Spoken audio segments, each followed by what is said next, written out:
Dust on the truck bed, mile after mile. Fields stretch out wide like they got a mind of their own. Red sign at the hall, coffee gone cold. Everybody talking with a fire in their bones. Hear that rumble now, under boots on the floor. October is coming and we want something more. October 19th, we're standing up. October 19th, we've had enough. Alberta singing loud, let the whole world hear. October 19th, freedom's here.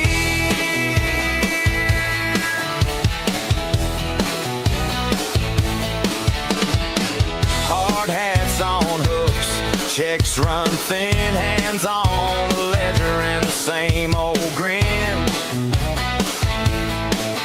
From the shop to the rig, from the barn to the street, people keep asking, what do we believe? Hear that rumble now, under boots on the floor. October is coming and we want something more. October 19th, we're standing up. October 19th, we've had enough. Alberta singing loud, let the whole world hear. October 19th, freedom's here.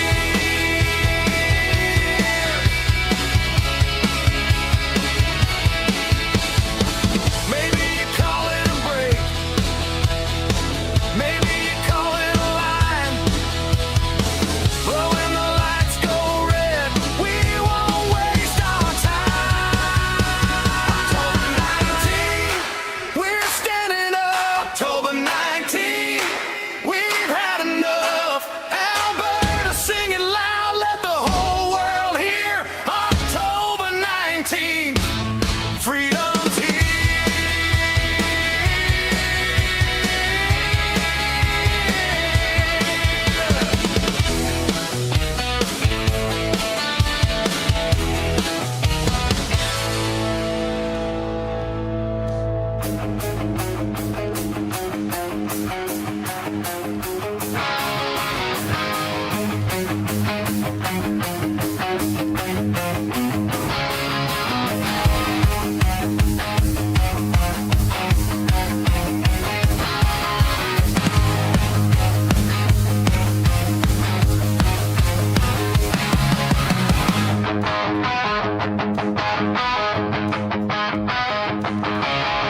Midnight on the rooftop, old flag in my hands, ancient lion on the canvas, facing steel and desert sand.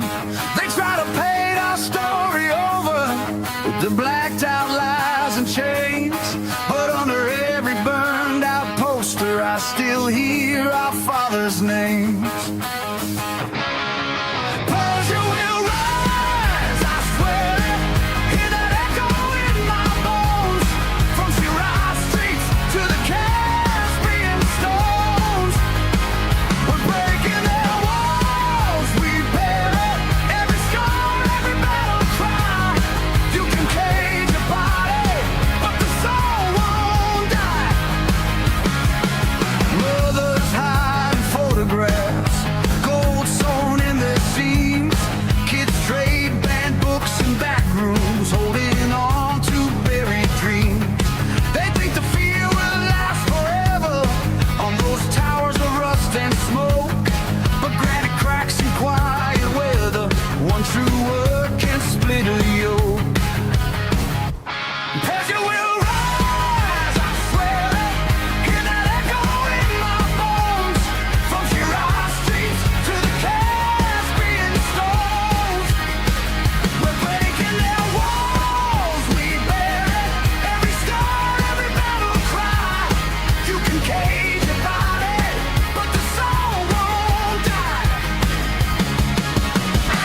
spread their ink in the dark for the dancers in silence, keeping rhythm in their hearts. Hey, for the brothers in prisons, carving dates into the stone. You are not forgotten, you are not alone. Pressure will rise, I swear it. Hear that echo in my bones. From terror roofs to the ancient thrones. We're breaking their walls, we bear it. Every tear, every battle cry. You can cage your body, but the soul won't die. Pressure will rise. Oh, Persia will rise. We stand together till the falcon flies.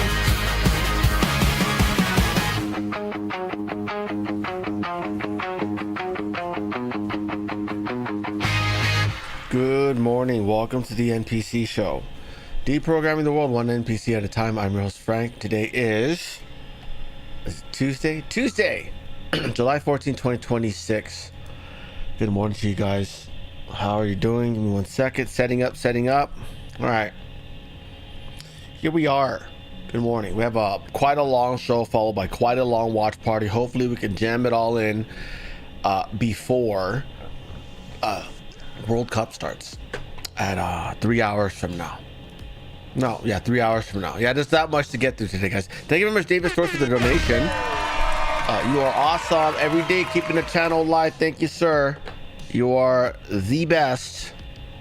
Thank you so much. Let's see. What is this? President Trump is bringing up Iraq's massive oil reserves. Okay, well, we will watch that when it happens. We have a bilateral meeting today. Trump has the president of Iraq in the Oval Office right now. The guy who just raided his own government and cleaned out all the IRGC puppets. So yeah, apparently, you'll get rid of all of them and then I'll start doing deals with you. That's probably what happened. Yeah, so pretty cool stuff. So we've got that. Well, by the way, we will start with the executive order signing that happened yesterday. It has to do with Utah, by the way. Some good stuff happening to Utah. Thanks to all the hard work from Mike Lee. Yeah. Anyways, before we do that, let's say good morning to everyone. Hello, Mary, Bendy, Falcon, good to see you. Barry, the other Mary, good to see you. Dawn, Joshua Stores, David Sun there, Rafter Man, Jane Knight, Timothy Ziegler, Bobby, Chaos, Carrie, Sherry, Rhoda, Mr. Null, good to see you. Blue Crow, Zach, Sherry, David Stores, that's Joshua's dad. Thanks for being here, sir. Thank you for the donation. Good morning, Lisa. Hello, Lisa. Good morning to you. Hello to everyone over on Rumble. We've got Josie, Mary, Dixie, Hobo, Jean, Jillian. Good to see you, dear. Casey Super Trucker, Jeannie, Terry. Good to see all of you. Thanks for hanging out. Hello to everyone over on. Oops, that's not the right place. Oh, I didn't set that up yet, huh? Let's pop that out. There we go. Hello to everyone over on Foxhole. Thank you very much, Just Jim, for the donation. I hope you're okay. His home is caught up in the wildfire right now in Colorado. So prayers for his house. Yeah, prayers for his house. I say prayers for you too, but you're clearly okay. But prayers for you too, anyways. Hello, Serpentine. Good morning, Serpentine, Seaver, Stephanie Sprague, and Just Jim. Thank you very much for being here. So we have quite a bit to get through today. The Save America Act is starting to look a little bit more optimistic, and by more optimistic I mean better than hopeless. Okay, it's still like but we've already got Lindsey Graham's replacement already in action. She's going to be sworn in today, meaning Lindsey Graham's sister, by the way. And then also, so that brings us back up to 52, by the way. So a little bit more optimistic there. Hello, Just Jim. Oops, sorry, wrong button. That's so gay. I meant to press that one. Anyways, no homo. But no homo is a term. It's a thing that originated on the East Coast. I've never heard that before in my whole life. I'm from the West Coast. Never heard of that. And apparently a lot of things originate in the East Coast and then make their way west. Good morning, Catherine. Good morning, Rock the Casbah. Hello, Rafterman. Good to see you, all of you. Thank you for being here. So yeah, we have a lot to get through, and then we also have an extensive watch party. We've got Trump signing an executive order giving land back to the people of Utah. We have Trump has a bilateral meeting with the Prime Minister of Iraq, the guy who just raided his own government to get rid of all the IRGC people. So it looks like we're making deals with them. Remember, he's trying to get Iraq and Syria to do a joint project to build a canal that bypasses the Strait of Hormuz. That'll take away a lot of their economic control from Iran. Better yet, maybe just, you know, how about you do this? How about you tell Iraq and Syria, you help us gangbang Iran, and we'll divvy that country up to you guys. How about that? You have half the country to Syria, half the country to Iran, and all the oil gets split as well. The people will be happy to live among you. I think, you know. So we've got that. We also got our now customary daily episode of Asian Women Are Awful. And then if we have time, we'll watch the episode of Joshua. He's talking about dismantling the International Criminal Court. We might have time for that. I don't know. We'll see. We'll see how long that bilateral meeting is. Because the Q&A section always takes a long time, right? Anyways, hello, Mr. No. Good morning to you. Hello to everyone who just popped. Hello, Amber Q. Seaman. Good to see you. And Jeannie B. Thank you for popping in. Hello to everyone over on Just Jim. Popping in again. Good to see you. Anyways, let's get going, guys. We have a lot to get through. Right. First story of the day, the asylum seeker who slaughtered her. This is a U.S. citizen who was living in Ireland with him. Yeah, they were together. He slaughtered her because, again, you were probably, I don't know, talking back just a little bit, you know? Not allowed. Not allowed. Anyone who wears that around their head, no talkabacca, okay? That not allowed. I don't know why you thought you can get lippy with him. Probably why you're dead. This is your fault, okay? You need to embrace his culture and abide by his rules. And start covering your hair, you slut. Yeah. American Democrat right here. Hate America. Pro-Palestinian, anti-ICE. Slaughtered by him. This guy has been arrested. He was actually arrested, by the way, in, was it Jordan? Yeah, Jordan. He fled to Jordan. You should have fled to Turkey, you idiot. You dumb turkey. Yeah, Turkey is a great place to run if you're an Islamist. You can get away with anything and flee over there. They don't track anyone anywhere. I mean, you can come in with your passport, you know, like, oh, I'm fleeing a white country that I just stabbed someone. Okay, well, then don't scan your passport and no one will know you ever showed up here. Easy as that. Very easy to disappear in Turkey. Yeah. They just disappear. They get a goat girlfriend, and then they're all set. Just like Cenk Uygur. That's how Cenk Uygur gets to be insufferable, and still be, you know, sexually content because he's got pet goats that he fucks. Right? He admitted that, by the way. You guys know that Cenk Uygur from the Young Turks actually stated that he fucked a goat once. Yeah. And tried to like rationalize, like, well, you know, yeah. Yeah, this is what they do. They fuck goats and they electrocute dogs for money on live stream. Just like his nephew. Anyway, so they caught him. I don't know what you're gonna do with them. What are you gonna do? You're gonna put him on probation for 3 months? Is that what you're gonna do? Ireland? Yeah? Because we know how much you care about law and justice, right? Especially against brown people with beards. Yeah. Yeah, anyways, it's too bad, so sad for your little girl. She's going to be trafficked by the Islamic grooming gangs in Europe now. At least somebody will make a lot of money off of her. We know you weren't renting her out, you know. Very, very unproductive according to these people, right? Children are for making money. Yeah. Yeah. You know, some of these farmers in these Islamic countries, you know what they do? They have they got to move their tractor from one end to from like where they park it to like where it needs to be used, right? And because there's bullets flying because they're terrorists, right? They have their kids walk alongside it to protect the farm machine from bullets that might damage it, from things that might damage it. But why? Because if the kids get killed, he can just have another kid.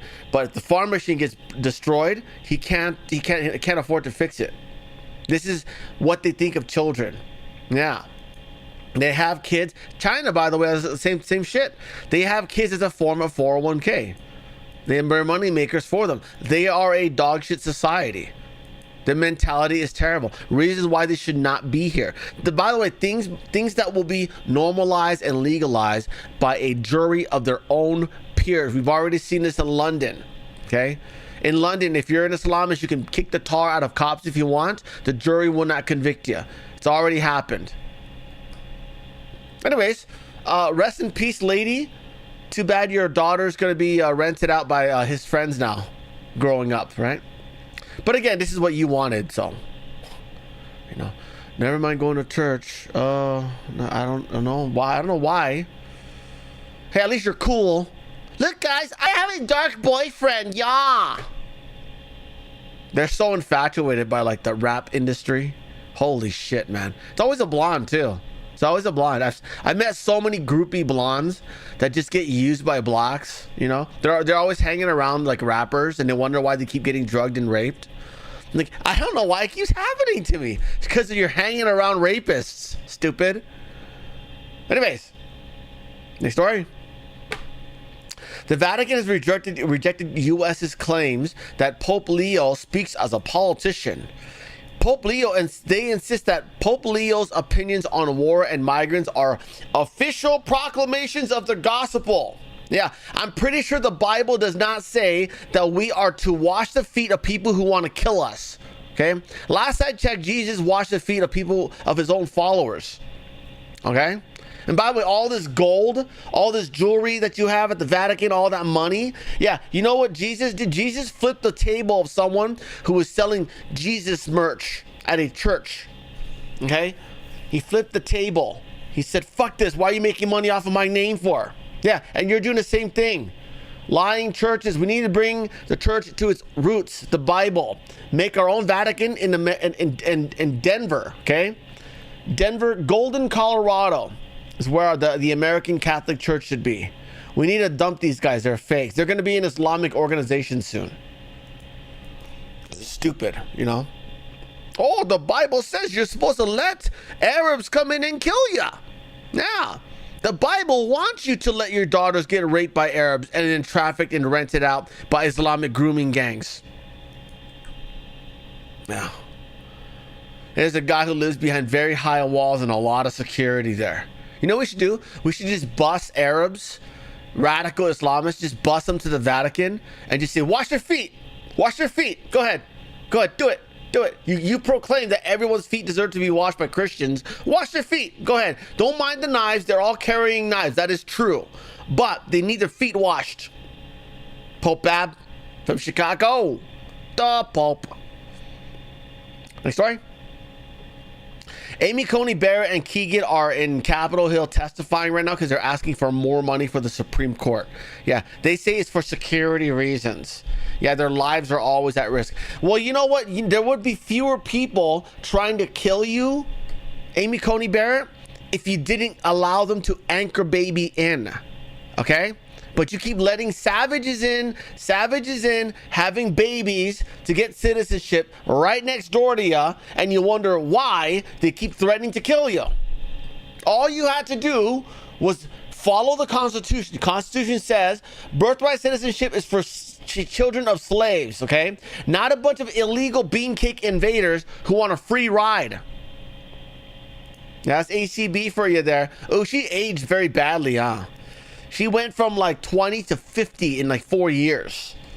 Well, I wonder why that. Sweating a little bit? Sweating, huh? Doing a lot of evil? Is that why? Yeah. We should have known better about her. The moment we saw her with adopted Haitian sons, I was like, oh, is she selling photos of them on a dark web is what I want to know. Well, is that how she got into power? Anyways, awful. ACB needs to go away. How about this? How about you take the millions of dollars that you make from your lobbyist, and then you buy your own security instead of asking us for paid for you. You're the one who wants all these savages and criminals here. You're the one who wants lax crime laws, do you not? What are you complaining about? More guns and security for you, less for all of us, huh? By the way, Constitution also says income tax is unconstitutional. So, Little Miss Constitutionalist here. Anyways, good luck. Good luck dealing with all the harassment that all of us deal with, by the way, on a day-to-day basis. Next story. 11 Republican senators are betraying the American people in favor of cheap, illegal labor. Yes, these are all the Republican senators that receive money from the lobby that promotes illegal immigrant workers. Okay, talking about John Thune, John Cornyn, Mitch McConnell, or should I say Potato McConnell, Susan Collins, Tom Tillis, Bill Cassidy, John Barrasso, James Langford, Lisa Murkowski, Katie Britt, you got to be kidding me. And Dan Sullivan. Katie Britt, she's the cutie from Alabama. Strike one, Katie.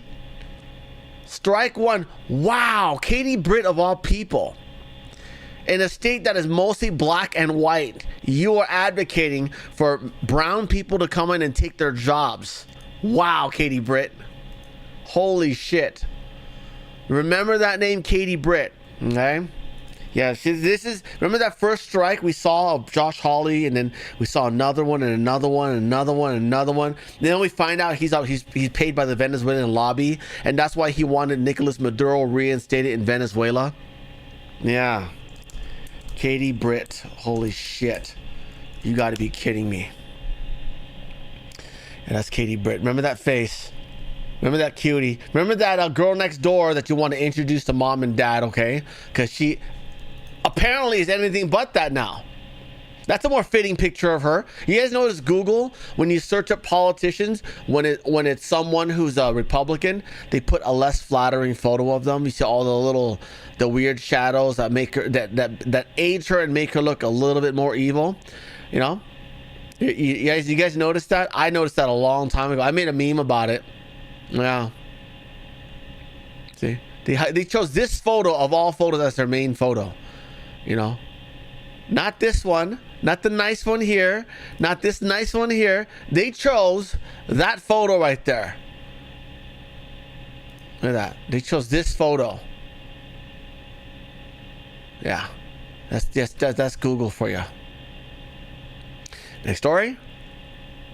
A Florida man pled guilty today to filing a false tax return that he filed on behalf of a trust that he controlled. So more tax fraud here. Normally I'd be like, yeah, just go ahead and jack the federal government all you can. But again, these are ultra wealthy people doing this. So I'm like, yeah, how about you chill out? You're not struggling. See, I'm telling you. Oh, totally $4.2 million. Wow. Think of all the tax hikes we would not have had to have if all these people cheating the taxes would just not cheat taxes. Huh? Probably Social Security wouldn't be going broke. Next story. An investigation by the American Accountability Foundation into 7 of the nation's largest industrial unions found 90% of their political spending went to Democrats. Yeah, unions are communists, in case you did not know that. Yeah, Australia used to have a Communist Party of Australia. They ran and they lost in the 50s. They figured they were never going to win, so they disbanded and formed unions. Okay? So unions should never be allowed a surplus of billions of dollars, okay? The money's supposed to go to the people. What are you guys doing with your luxury cars and your mansions and shit? Anyways. Yeah, this is a short list of the many unions and how much of their money goes to Democrats. We got 98%, 96%, 97%, 97%, 90%. $0 to the GOP, UAW. UAW is 100% to Democrats. BMW E is a 20-to-1 ratio. Why did you just put a percentage in there? Why are you doing this ratio crap? And that looks like it's 20% now. Whoever made this, you're an idiot. American Accountability Foundation. I'm telling you, the Democrats, the liberals, are very great at presenting data like this.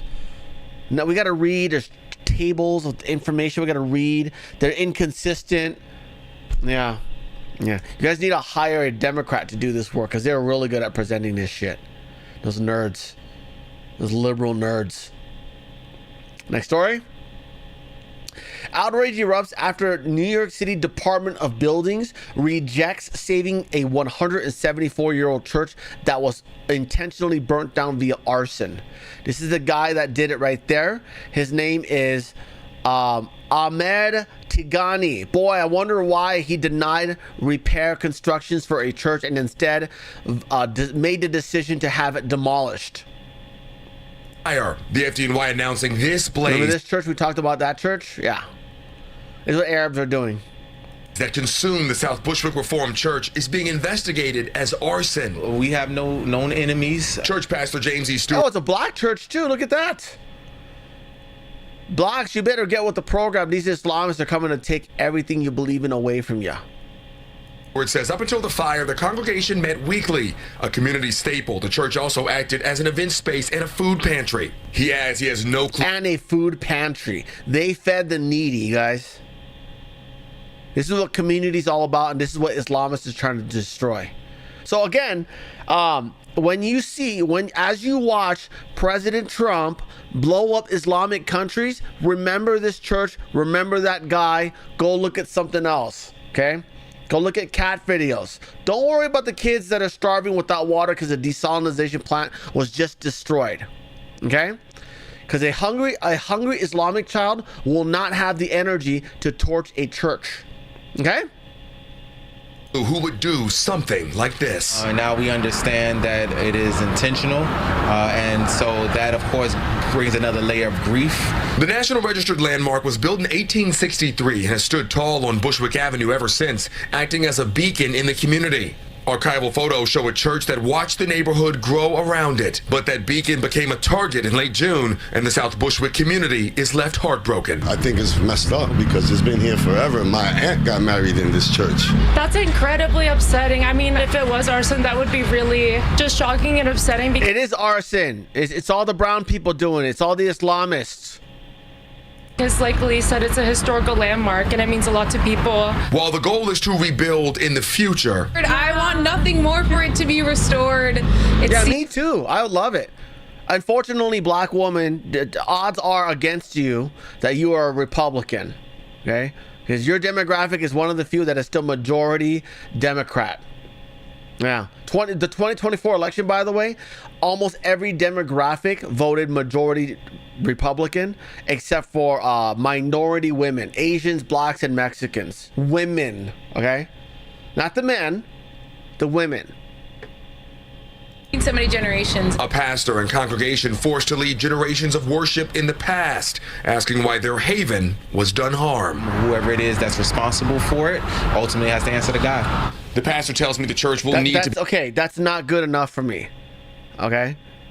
We need to go on another Christian crusade. That's what we got to do.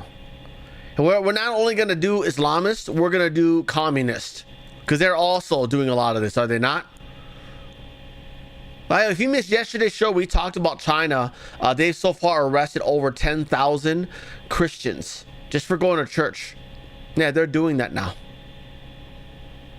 Be torn down completely, a process that's expected to be finished by August of this year. They would love to rebuild in its entirety, but that process could take a long time, and it's not guaranteed. Yeah, it ain't happening. See, this is an old report. That guy that you saw at the beginning of this had already decided. He's the decision maker on whether this gets restored or not. And he's already decided. Him and Allah have already decided, no, it is not happening. Remember this burning church when you see bombs dropping in Iran. Okay? By the time we're done with the Middle East, the only countries that will be allowed to be Islamic are the ones compliant with Christians and Jewish people. Okay? We're talking about Saudi Arabia, we're talking about Kuwait, we're talking about UAE, the ones that cooperate with us. Okay? You want to be friends with China? Go have them, but give you free stuff. Mamdani is under fire because he is completely silent as churches after churches get burnt. Yeah. A word from New York City's Mayor Zohran Mamdani after a string of attacks on multiple churches. Silence is deafening from a socialist who never seems to hesitate to lecture New Yorkers about justice and intolerance. A man is federally charged with allegedly firebombing 2 houses of worship in Queens, and investigators have not ruled out arson in the fire that destroyed a 170-year-old Brooklyn church. That is such a heartbreak. They're still examining the evidence of possible foul play. But when churches are attacked or burned, City Hall should never go quiet. Condemning hate shouldn't be a question of politics, but this is what happens when progressive politics treat faith as an afterthought and religious institutions as something less worthy of public concern. Here to weigh in is Bruce Blakeman, Nassau County. A word from New York City. Not a single word from Mamdani. Not a single, hey, you shouldn't be doing that. Not even pretending to care. Again, when you see bombs dropping in an Islamic country, go look at something else. Don't worry about the death and destruction, okay? It's called karma. Karma. You should get with Buddhists. Buddhists, they know a thing about karma. Yeah. Fun fact, you can be Buddhist and Christian at the same time. Yeah. So Buddhism is not exactly a religion, it's a way of living. You could do both. They're both compatible, you know? As opposed to the incompatibles, right? Mamdani is sparking backlash after it came out that the New York City plummeted $10 billion in tax revenues. Wow. So that's so far. He's still driving billionaires out. Yeah, you guys better get out of it before they seize your property and redistribute it like Venezuela did. Forcing people to leave. So look at the stats in New York. This is the millionaire exodus, they're calling it. Back in 2010, number of millionaires living in this city, 12.7%. Look at 2022, and this is just a few years ago. I think that number is probably even lower now. Only 8.7% are millionaires in our city now. A lot of people left during COVID, but a lot of people are leaving now because this guy was elected and he wants to tax people making $300,000 or more. Yeah, and these are people that are making $1 million or more that this study found. And look, this mayor, the city council, the DA, they haven't made it better for the city. And as a result of this, I think there's really no incentive to stay in New York. After COVID, a lot of these businesses realized they could be mobile, so a lot of them closed up their shop here. The rent prices are way too high as a result of all the taxation, and people just found Florida, Texas, Tennessee, better places to live. That's right. And it's not only living here, LJ, it's also investing here. And we were just showing that video that was so controversial of Mamdani out front of Citadel CEO Ken Griffin's home, his apartment building. This is it right here. And he's blasting by name Ken Griffin, who's one of the biggest investors in New York City, but he also has headquarters in Miami. In his response to that video where Mamdani's hailing his wealth tax against guys like Ken Griffin. To those of you billionaires who still have operations in New York and have not relocated to Miami or Dallas yet, I got a question for you. Should they torture a building, your insurance going to cover it? And said, okay, fine, I'm pulling an investment I was about to make in New York, and I'm moving that and expanding operations down in Miami, in Florida. Well, these are not just numbers that one organization has come up with. These are numbers from the IRS and from federal data trackers, so this is real. New York lost roughly $11 billion in tax revenue in one single year. Florida, that's the premier destination. It looks like Texas might be number 2. They're fleeing because of wealth. They made $21 billion in net interstate wealth in 2023. So 3 years ago, all these New Yorkers or Northeasterners moved down there. They made $21 billion. New York is losing on average $11 billion. So of course, wow. Hey, my phone just crapped out. Next story. A Minnesota sheriff has just exposed that 300 Somali youth went on a rampant crime spree on July 4th and are not facing any accountability. Yeah, these are the types of activities they're allowing to run rampant in these blue counties. They're still doing it, guys. On political leaders to act after he says 300 Somali children, some with ties to gangs in the region, went on a crime spree in the area on July 4th weekend. Those 300 kids that are running in the gang circles are going to turn into 900 kids. This is how it happens. We're at an early enough stage that we can address the problem before it's heavy drugs. The sheriff's comments drawing blowback in the community, with one city council member saying, quote, that kind of rhetoric is not only wrong, it is dangerous. It targets an entire community, creates fear, and makes it harder to build the trust we need to actually keep people safe. Well, this wasn't the kind of calling on political leaders to... All right, sorry about that. I'm trying to fix something real quick. I need my notifications for when news pops up. It's kind of important. Anyways, let me go to this real quick because this is kind of relevant. What is this? there are demonstrators in Maine because someone tried to what did he do? Tried to run over a cop or whatever. Tried to run over an ICE agent and it got popped off. Oh, we just had a 6.2 earthquake in the Philippines. Let's see. What are we doing here? Guerrillas kidnapped 39 people in Colombia. Ooh, that's not good. Where are we at? Where's that stupid protest? It's crazy that I didn't get notifications for any of this stuff. Like all of that just popped up and I got no notifications for it. Anyways, they're protesting in Maine, whatever. In the next story. This is the state of California here. Well, traffic came to a this is stop why you can't have nice things in California. That is a guy demolishing a Waymo car. Yeah, demolishing a Waymo car. In the middle of the intersection. Hey Waymo, if you're upset with this, go talk to your Chinese leaders. Go talk to your Chinese leaders who keep trying to push Marxism and crime, letting crime run rampant. Yeah. Good luck with all this autonomous robot crap. Ain't happening. Ain't happening. Officers arrived on the scene and arrested that man for vandalism. Yeah. Next story. This is a situation out of Florida. There was apparently a campaign rally for Byron Donalds, and that snake Fishback, James Fishback, which again we watched it. We watched the debate with Fishback and the other two guys, and Fishback gives off Vivek Ramaswamy vibes. He's an absolute fake. And Byron Donalds raised more money than anybody else. I'm not a fan of Byron Donalds. He's pro amnesty and pro a lot of other things that are sketchy, and so they're going to be stuck with Byron Donalds. And remember, most states have already been punished with lockdowns. Okay, Florida has not. So don't be surprised if something like that comes along and they start locking down Florida. All right, Byron Donalds will do it. You know, because every state needs to feel it. Every state needs to feel it, right?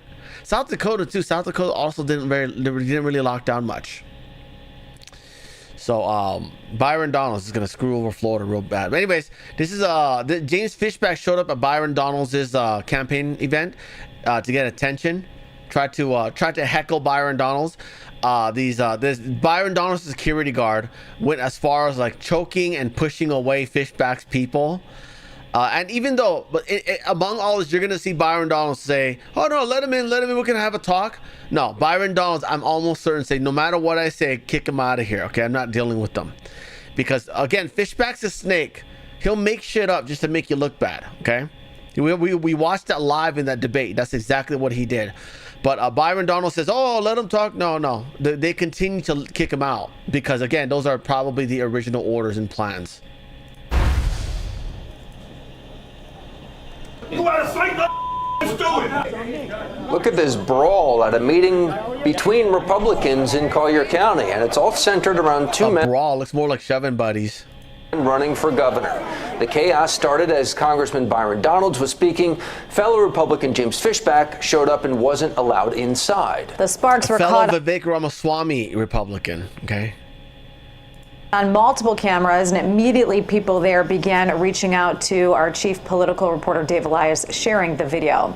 He's covering the Gulf Coast off Pine Ridge Road, taking you beyond the doors of that meeting.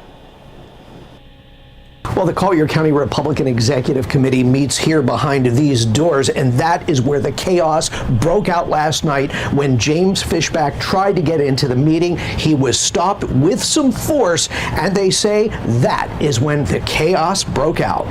In the middle of Donald's speech, attendees began shouting that James Fishback, a candidate for governor, be allowed in. Let Fishback in! Let him in! Executive committee members rushed to the doors to prevent it from happening. Chaos erupted. Ah, so someone else called for Fishback to come in. I thought Byron Donald said it.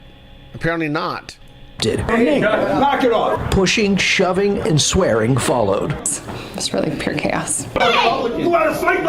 Let's do it. Renee Walsh was a guest and shared some of the videos she captured. I think it was a disgraceful. Is this guy really harassing a guy in a wheelchair? Renee Walsh was a guest and shared some of the videos she captured. I think it was a disgraceful display. There was several Collier County sheriffs there. There was no need for the chairman, the vice chairman, and the treasurer to run out the door and start shoving people. James Fishback. It is if you don't want them to have free speech, right? And in this case, Byron Donalds is absolutely running from debate. He didn't show up at the debate that PBD did. But he knows why, because he's leading, and by having a debate with these guys, he would be validating them. You know, it's a little tactic there. He heard warning people not to touch him. Telling me today, it's completely unbecoming and egregious to treat Republicans this way. I asked him, though, if he thought he agitated folks by showing up. No, not at all. We were met immediately with hostility. We were not even in the room for 5 seconds before my security was pushed and grabbed. Republican Jose Yarmorillo was caught in the middle of the chaos. This is the second time I witnessed this, yes. This is not my first time. And Yarmorillo referring to this 2022 incident at a Republican meeting in Collier County when Donald's then political advisor, Larry Wilcoxon, was restrained by the congressman for fighting. We don't need cows. We need to do business. Many here say the latest confrontation could have been avoided if Donald's would agree to a debate. Donald's telling Gulf Coast News today, quote, he says, I ain't afraid of debating about it. I know, I'm sorry. It's probably more correct considering his tone. It's probably more likely he would say, I ain't afraid of debating nobody, sir, because he's single digits and he's not real. I'm not afraid to debate. Fishback is your #1 contender. Unfortunately, another Vivek Ramaswamy. 2 snakes running on the GOP side. Good Lord. Anyone, sir, because he's in single digits and he's not real, referring to Fishback. Hey, you got this. You got it by the throat. It was really a disgraceful display. I mean, we're all Republicans. Covering the Gulf Coast in Naples, Dave Elias, Gulf Coast News. Yeah, that's what's going on in Florida. Fun times. Next story. The other day we talked about this cyclosporiasis, the thing that's causing mud butt in a lot of people. That is spreading like crazy, by the way, guys. This is a map of where it's spreading. Everywhere except this northeastern corner there. Wow. Wow. I believe hotspots are Michigan and Texas, but just a heads up, raw vegetables and imported bottled water, or raw vegetables and raw fruits and imported bottled water is what you want to avoid right now, because this is still going. Unless you're okay with, an involuntary cleanse, right? And you're going to feel real sick though. But they're saying things like lettuce, basil, cilantro, snow peas, yeah, but they say in general fresh produce. So just cook all your food before you eat it, just for now. By the way, this is normally a big thing in the summer, but it's a lot bigger than usual this year for some reason. Yeah. Decepticon King says, I only eat fruit, vegetables. I only eat what? I only eat fruit, vegetables for fags. I don't know. Fruits, isn't it fruity? A little fruit to eat fruit? I don't know. I'll tell you this, fruits and fruit juices have never done me good in health, ever. I can't say I've ever like felt better after like consuming fruits. It's always been vegetables. Yeah, I gain weight. Oh yeah, you should have a glass of orange juice every day, or at least a half a glass. No, bam, I'm fat. I'm fat in like a week. Like, I gained 10 pounds this week. What the hell? I don't know. It's all that sugar, I'm telling you. Anyways, next story. Paramount is considering leaving the state of California over blockage of the merger deal. Yeah, I think that's a great idea, Paramount. Although they won't be moving to Texas, though. There's not a lot of talent that wants to go to Texas. It'll probably be Atlanta. Yeah, Atlanta has been like an alternate Hollywood for quite some time. And so Atlanta's probably where they will head. Yeah, if you guys are not aware, the deal was approved by, I think it was approved by the feds, but now California's trying to block it, and a bunch of other Democrat states are trying to block it. Yeah, it's okay when two Democrat media apparatuses merge, but not when it's a Republican one, not when it's a conservative one buying out a liberal one. Yeah, because again, they're not making money anymore, right? Because USAID got shut down. Oh, that's great. That's good stuff. Anyway, so they're gonna be they're considering leaving. You should. It's a huge improvement on your income tax payments. Okay. Next story. Yesterday, Jim Cramer told people that IBM is inexpensive and is underpriced and you should probably buy it. Today, it crashed 25%. Oh, Cramer. Yeah, if you don't know about this guy, he is a tool for those big bankers, okay? When they need exit liquidity, meaning they want to be able to sell without the price going down too far, they have him tell everyone, oh, it's a buy. Right? And then so you go and buy it while they dump it. The price holds steady. His friends gets to dump all their shares. You're caught holding the bag, and then they dump it all the way down to here. And that's how they do it. And by the way, you know what else he did? Twice this week now, he told people to sell Wendy's. Yeah. Wendy's, a company with a P&E ratio half of McDonald's. And it's still profitable, by the way. It has an EBITDA of over $500 million a year. They just closed 300 of their least profitable stores in America. They're opening another 1,000 in China over the next 10 years. And this guy's like, sell. Yeah, to Wendy's, guys. Yeah, isn't that crazy? So, anyways, there's an account called Inverse Kramer you can follow on Twitter, where they basically talk about all the stuff that Kramer says yay or nay to. And then historically, they have a portfolio and everything. If you literally bet on everything against Kramer, you'd be up. You'd make more money than you would have lost. Yeah. Anyways, so yeah, that's him. IBM missed earnings, by the way. This is yet another indication of the AI bubble. So the only thing that is saving the tech from crashing today is the fact that inflation came in low. Yeah. Next story. Lindsey Graham's sister, Darlene Graham, has officially been sworn in. Look at that. This afternoon, they're ready to rock and roll, guys. The sister of the late Senator Lindsey Graham is set to be sworn in to serve the remainder of his term in the U.S. Senate after his very unexpected death. Darlene Graham Nordone was appointed to the seat by South Carolina Governor Henry McMaster yesterday. It's such an honor. Lindsey has always been there for me, and now I will be there for him. My brother was the most amazing person, outstanding leader, and just a genuinely good man. Chief Congressional Correspondent Chad Pergram is live on Capitol Hill this morning. Hi, Chad. Bill, good morning. Plenty of spouses have succeeded lawmakers who died suddenly, but Lindsey Graham is gay. His kid sister becomes the first sibling to take over for a brother or sister. The Senate swears in Darlene Graham Nordone today. Such a privilege to get to finish some of his important work, and I promise to work hard over the next several months to support the president and carry forward the efforts of my brother on behalf. Good stuff. So that takes us from 51 to 52, and then obviously minus Murkowski and Susan Collins. We're at 50, then plus J.D. Vance, we got 51. We have just enough to pass the SAVE Act under reconciliation. And that's what they're trying to do right now, by the way. I'll get to that in a bit, but let's go to Utah real quick. Yesterday was an EO signing by Trump. He signed an EO giving Utah back a shit ton of land. Yeah, very good stuff. If you don't know what's been going on with, prior to... in the early days of this country, okay, they were basically encouraging people to spread out west and settle, and and it was all in the name of staking land, because you can call California part of the United States if you want, but if no one's living there that is an American, then how can you say that that's yours, right? And that's, by the way, also why our government pays people to live in Alaska, things like that. And so that was back then when everything kind of became settled, and they were like, okay, well, we don't really need them to stake claim to land anymore. We're gonna have it.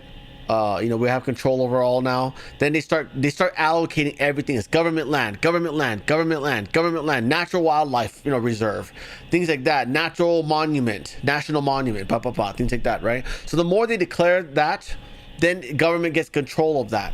And that's actually a very big problem in Alaska, which, by the way, Kelly Tshibaka would have fixed by now.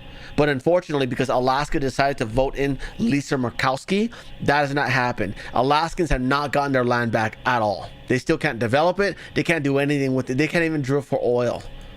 Yeah. Utah, on the other hand, because Mike Lee has been fighting like crazy for the Save America Act, as well as for the state of Utah, has gotten Utah people a lot of land back. Yeah. And we're doing something very dramatic and very important for the people of Utah and the people of our country, because many people use it.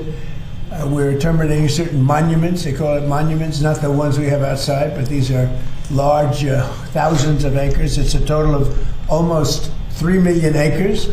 And we're going to be discussing it, but in fact, I think we'll start discussing it right now before I sign. After that, we're going to be signing 2 documents that are close to 1.5 million acres each. And Governor, do you want to say a few words about what we're doing and explain it to the press? Yeah, well, thank you, Mr. President. This is a big day for Utah. The president did something very similar several years ago during his first term. Of course, the monuments were re-expanded under the past administration, and this matters to Utah. We believe that under the Antiquities Act, it's very clear that these monument designations are supposed to be the smallest area possible to protect the antiquities, and these multi-million acre monuments that are bigger than the state of Delaware certainly do not fit that designation. Now, we definitely care about protecting these antiquities, and will continue to do so. The problem is with these giant monument designations, there are no resources that come with those. We have 9 monuments in Utah. 7 of them are around 700 acres to 7,000 acres. That's what this was meant to be. Yeah. So good stuff. Congratulations, Utah, from getting your land away from the clutches of the federal government. Never a good thing. Next story. Off to election stuff. Senator Thune has amassed a whopping $238 million in his Senate super PAC heading into the 2026 midterms. Yeah, that's, by the way, twice as much as he normally gets. And I've got a feeling it's got a lot to do with him blocking the Save America Act. Yeah. So juice turnout plus surging funds to force Democrats on defense equals hold the trifecta. There's basically what is it? Secure elections mean we can possibly win Georgia, Michigan, and North Carolina. Which again, I'm surprised North Carolina is not went blue. Their state Congress has a supermajority red. Yeah. But meanwhile, their federal elections keep going blue. The governor just went blue. It's like, what? That doesn't make any sense. Anyways, so there's that. Anna Luna says that Senator Thune is going to try to block the Save America Act when they try to add it to the NDAA. She says here, House is preparing to send the Save America Act to the Senate in must-pass legislation. Anna Luna warns that Senator Thune might strip it out. He won't do it, but his parliamentarian will, right? And by the way, there's some new revelations about this parliamentarian. We'll get to that in a bit. There's pressure. People are pressuring Senator Thune to call off the August recess. Just every year, I think from the middle of August till like Labor Day or whatever, the Senate's shut down. And they're telling him to call that off because is it August 9th or something like that? Through Labor Day. They're telling him to call that off and get the Save America Act done. And in addition, Mike Lee confirmed that the Senate parliamentarian is only an advisory role. That Thune is the guy making the decision to tear out the Save America Act from the NDAA. Okay. Mike Lee confirmed that the Senate's presiding officer, the Senate parliamentarian, appointed by Obama, by the way, presiding. Hold on. He says the Senate's presiding officer, including J.D. Vance, can reject her decisions. Okay. Says the Senate parliamentarians' rulings with a simple majority vote in reconciliation, so they can reject whatever she does. Let's say she decides to rip it out, with a simple majority, they can override it. And with Lindsey Graham's sister, we do have that majority right now with JD Vance. So that is absolutely a possibility. The Republicans, by the way, are passing a third reconciliation bill this year.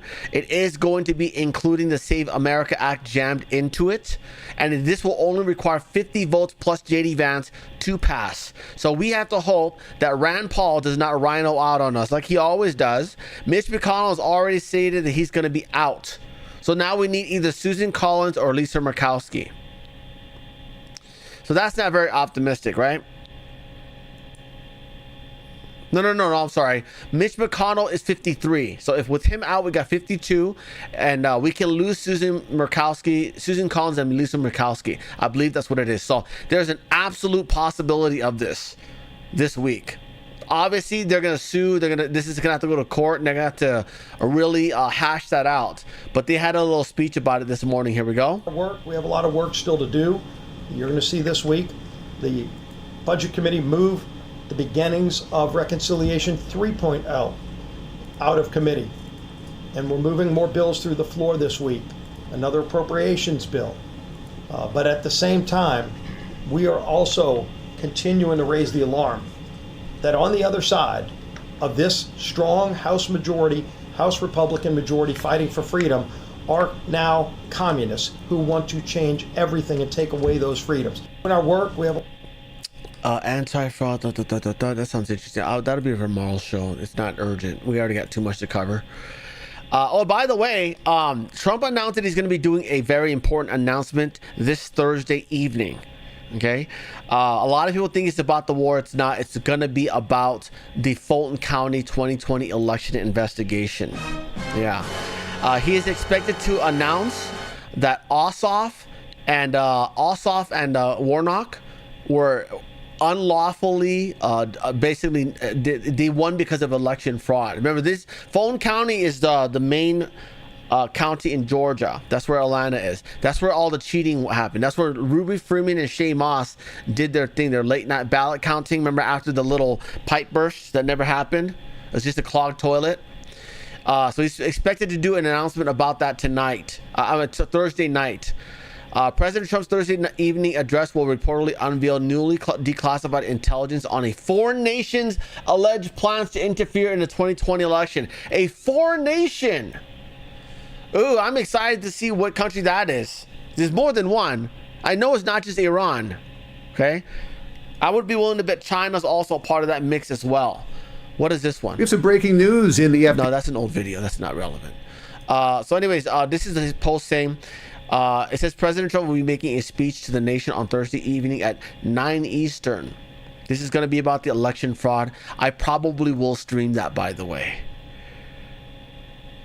Thursday, right? Oh, you know why he's picking Thursday? Because World Cup is today and tomorrow.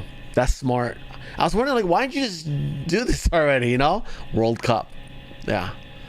That's smart. That's real smart. He understands. See, media guys, entertainment guys, right? He had his own reality show. They understand news cycles. They understand distractions and things like that. And he knows not to pick a night where there's a World Cup. Even though the games are earlier on in the day, you're going to be hungover for a while, right? You're going to be cleaning up that barbecue for a while, right? You're not going to be attentive to politics for a while, right? Next story. Oh yeah, by the way, so someone at the White House leaked the election investigation information to MS Now, aka MSNBC, so they can frame the narrative. Yeah, so whatever Trump was going to talk about this Thursday, they've already leaked to MSNBC.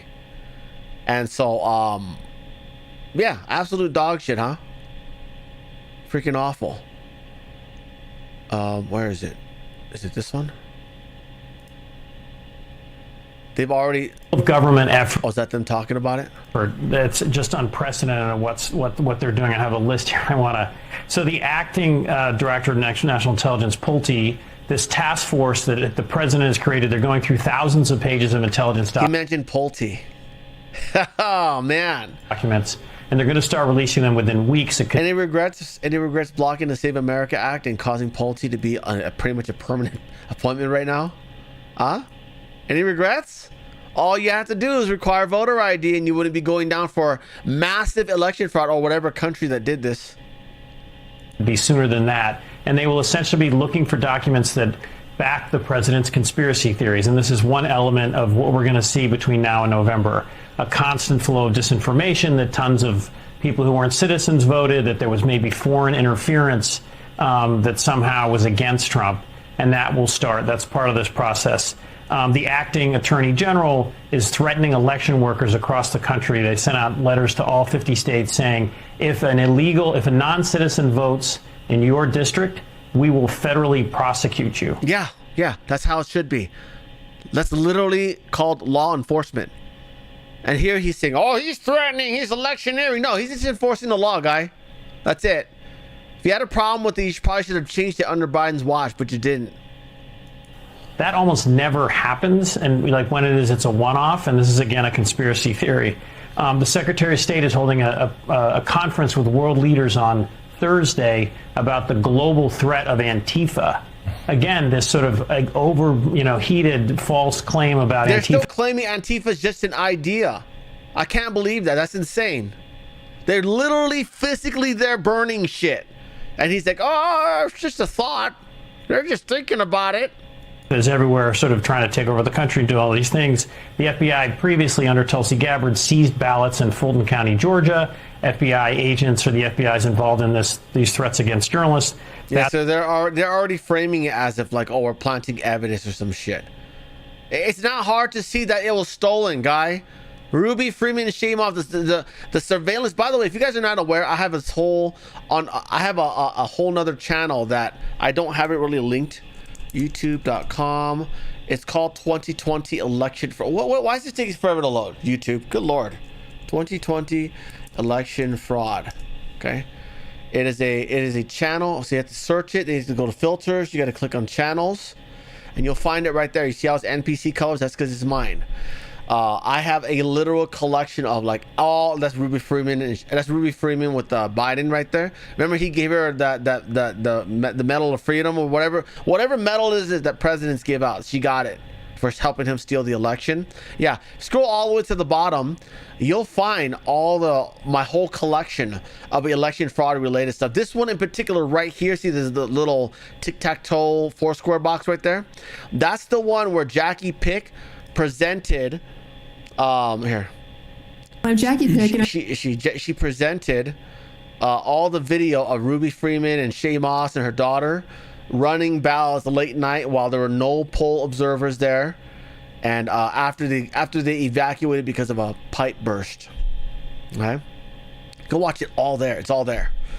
It's on video, guy. And so there's that. There's I forgot what this guy's name. He talked about Mark Zuckerberg's $150 billion that was poured into those ballot drop boxes, which by the way were only in Democrat areas.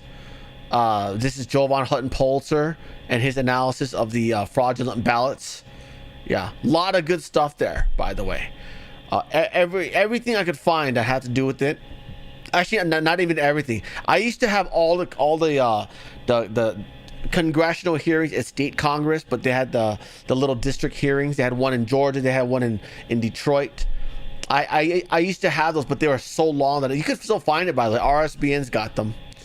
So they've got it on their YouTube channel, but on my end, it was, I deleted it to avoid getting banned from YouTube, and I didn't save it because they're so long. They're like 12. Oh yeah, this guy, the Arizona fraud's on there too. Look at that, the Koenig guy. So a very large collection of all election related stuff. I wasn't about to just let this fly, I'll tell you this. Two things in the last decade that really caused, other than three things that really caused me to snap like crazy in this last decade. One is being gang stalked by all those Mexicans. Okay. Two, the stolen election, and three, Trump getting shot. Yeah. Those are my 3 primary drivers for what I do today. Yeah. Anyways, yeah, you can look for that. That's a very, again, not an easy channel to find, right? I searched for it, didn't even come up. You have to filter for channels. Yeah. Yeah, YouTube has their way of burying things, don't they? Anyway, so there's that. Next story. Hold on. So that one was, what was that? That was the Steve Bannon one. I'm missing something. Not that. This? Oh, wait, okay. So we talked about him announcing that on Thursday. Got it. We can close that out. Trump, on an interview yesterday, revealed that he might actually moderate a 2020 presidential debate. Yeah, I think that'd be great. That'd be hilarious. Politics, Mr. President. You run, or at least the RNC listens to you very closely. 2028. Do you think there ought to be one? Listen. Yeah. Do you think there ought to be one, many, or a lot of debates? And would you moderate one or more of those debates? I sort of like to do that. Nobody gave me that one. You always have a unique way. I'd love to do it. I'm sure the Democrats would be thrilled, but I would certainly moderate. You're talking to the debate between a Republican and a Democrat. Oh yeah, because the numbers would go through the ceiling. We'd get 100 million people, and you'd ask them about Iran. Yeah, I get good numbers. No, I like the idea about I would absolutely do it. Now find a Democrat that's going to do it. I always complained when that loser from ABC did the debate, and he was so biased, and it was him and an unknown woman, but who was a radical left person, and I said, well, wait a minute, this is 2.5 against 1. They said, who's the half? I said, yeah. Can you imagine him there moderating the debate? he'll straight up ask the Democrat. Yeah, by the way, I saw this happen to Bernie Sanders, okay? Donald Trump could ask the Democrat, why do you choose communism? Why are you such a communist? And then the Democrat will be like, I'm not. And he'll turn over to the Republican and says, why do you think he favors communism? That happened to Bernie Sanders, by the way. But not about that. It was about something else. Not about communism, but it happened to Bernie Sanders. That was hilarious. Next story. Trump says the MOU with Iran was a test for Iran and they failed it. Yeah, they absolutely failed it. Firing at civilian ships, that's not good. it was built to test. It was a test. We didn't know. It didn't look.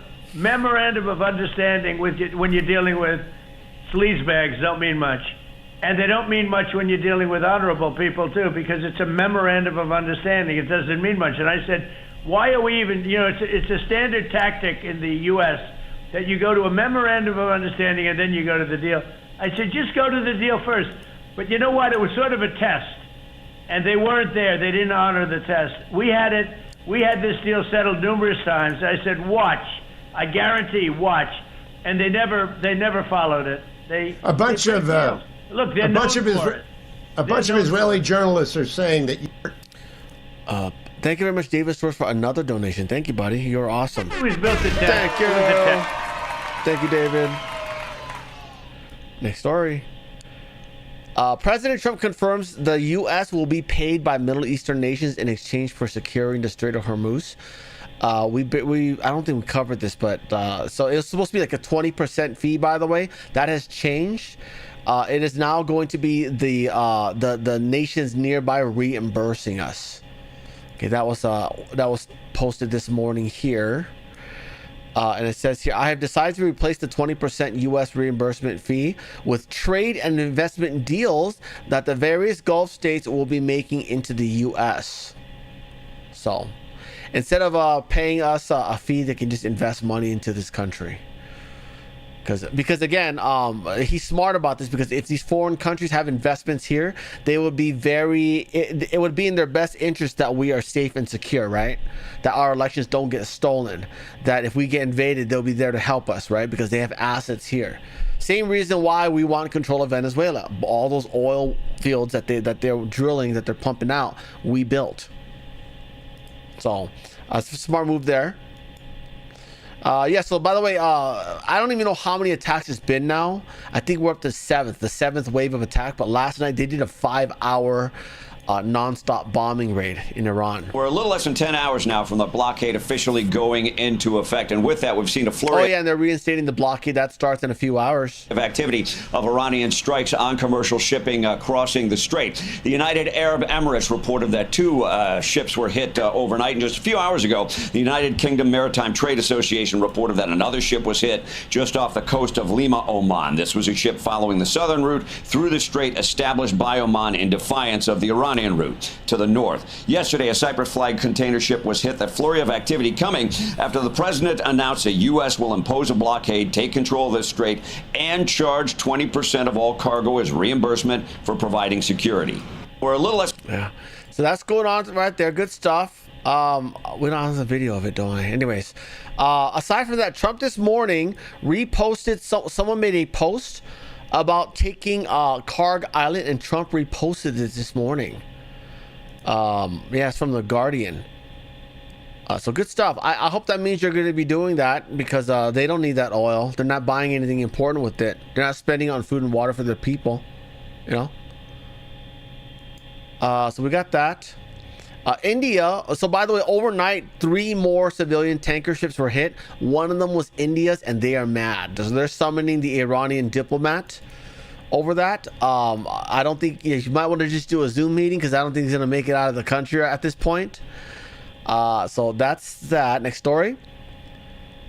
This guy right here, Ahmadinejad, a former leader of Iran, or former president, he has been placed on house arrest. The IRGC is scared. They're worried because they believe that Israel is trying to install him as a new leader. And like, it's not going to be Ahmadinejad. It's going to be, well, we wanted Reza Pahlavi, but Reza Pahlavi likes his life in America now. And I guess they have intel that Reza Pahlavi wants to transition it to this guy. But again, I think we need a full regime change. I don't think another recent IRGC leader is going to be a fit for this, right? So I don't know. What is this one? Oh, that's ICE related. Nope. Next story. Ro Khanna went to the West Bank in Israel to do a little photo op, right? And then he claimed that he was detained and had guns pointed at him by the IDF.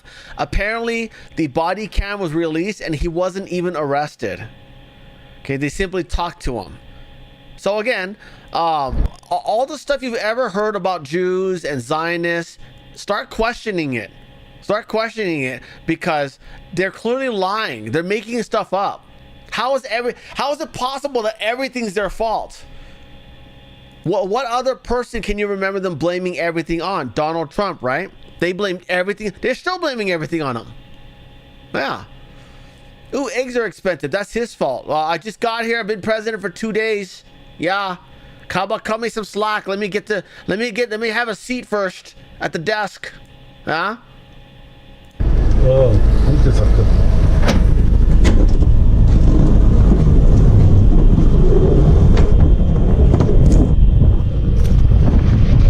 this is the body cam that's on his shoulder. It's fucking awkward, by the way. The chest ones are so much better. דיברנו עם מי המפקד של הפטרול? מי? דיברנו עם המשטרה ואמרו פשוט תזיזו אותם כדי שאנחנו נוכל לצאת, אז אני לא מבין מה הבעיה פה. אבל הרגע דיברתי עם השוטר בטלפון. אבל הוא אמר שהולך להתעכב. Beyond either says 109 countries got it all wrong. Most of those countries are Islamic. So think about that for a second. You're literally saying that goat fuckers and devil worshippers and pedo worshippers are right now. Think about it. Think about it. יש פה חבר קונגרס שדיבר עם אני נדב, היי. יש פה חבר קונגרס אמריקאי. יש פה חבר קונגרס שדיבר עם השגרירות, והשגרירות מעורבת בזה, אז אני לא מצליח להבין את כל הסיפור. אתם יכולים להעיף... Let me name you a country that Jewish people are banned from. Malaysia. Malaysia, by the way, has been laundering Iranian oil for China. Malaysia sells China 3 million barrels of oil a year, but only pumps 500,000 barrels. So Malaysia has been funding terrorism, but they ban Jews. So it's like, oh, everything's good now, you know? So really think about that for a second, you know? I'm not saying they don't have any skeletons in their closet. So do we. So do the Christians, right? But we're Christians, so who are we compatible with? By the way, fun fact: the first 75% of the New Testament is the Old Testament, so we kind of read the same book, you know. Now, how they go about things probably could be a little bit better. Yeah, that's why I'm hoping. By the way, you know, there's rumors that Trump converted to Judaism, and if that is true, I hope that he is so successful that he can change it from within, because a lot of the way Netanyahu does stuff, I think a lot of us disagree with, right? Yeah, so I'm hoping he can bring about some changes into that little movement there. But that's my hope. And as far as I'm concerned right now, but you were probably here last year when I was critical of them. This year, they are our allies. We are at war and they're our allies. And in fact, I've been shitting on France, I think, for like 5 years, just because my old boss is a French midget and I hated him. That's a fun fact, by the way. I was shitting on France for a long time.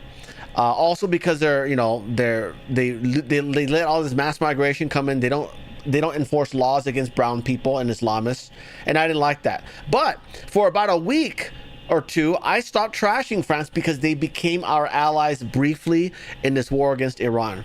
And then they got pressure from, you know, China and Russia, and they're like, oh, okay, well, we denounce it and they cannot use our airports anymore. So I went right back to shitting on France. You know, all they got to do is join us in our crusade, our Christian crusade. That's all they got to do. And I'm like, all right, you know, they're okay. Yeah, you know, yeah. By the way, there are people in Israel who are asking Trump to run for president in Israel after he's done here. Yeah, that's real. Yeah, people are actually calling for that.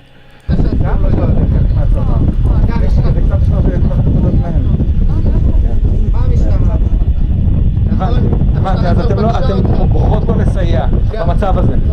אתם בוחרות לא לסייע, זה הסיפור. המשטרה כבר פגשה אותך פה, נכון חבר? ומה היא אמרה לך שאסור לך להיות פה, נכון? כשאתה בית סגור. נכון, אתה שם זין על כולם. So that's it, they left. No one even got arrested. So yeah, Roll Khan is just lying. Next story? Okay, well, let me do one more thing before we get to that, because this is related to the Iran stuff. Trump, during his Oval Office meeting today, was asked, do you have any regrets about lifting the naval blockade, giving sanctions waivers to Iran? We're going to watch this whole thing, by the way, at the end, okay? But I just wanted to get to this real quick because this is Iran related. How the Iranians have been behaving. Do you have any regrets about lifting the naval blockade or giving the sanctions waivers? No, I gave them a chance. I wanted to give them a chance at making a deal. You know, we had a deal 2 days ago. It was done. And then all of a sudden, they couldn't do it. They didn't like something about the deal. They couldn't do it. And they shot first, and that was a big mistake that they shot first, because we have been knocking the hell out of them. They're very difficult people. 47 years we put up with it. The SS Cole, you go back all the way, thousands of people, thousands of Americans were killed, a lot of soldiers were killed.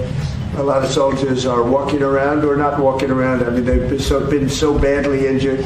The arms, the legs, the face, with the Soleimani, with the bomb. They call it the roadside bomb. Most people call it the roadside bomb.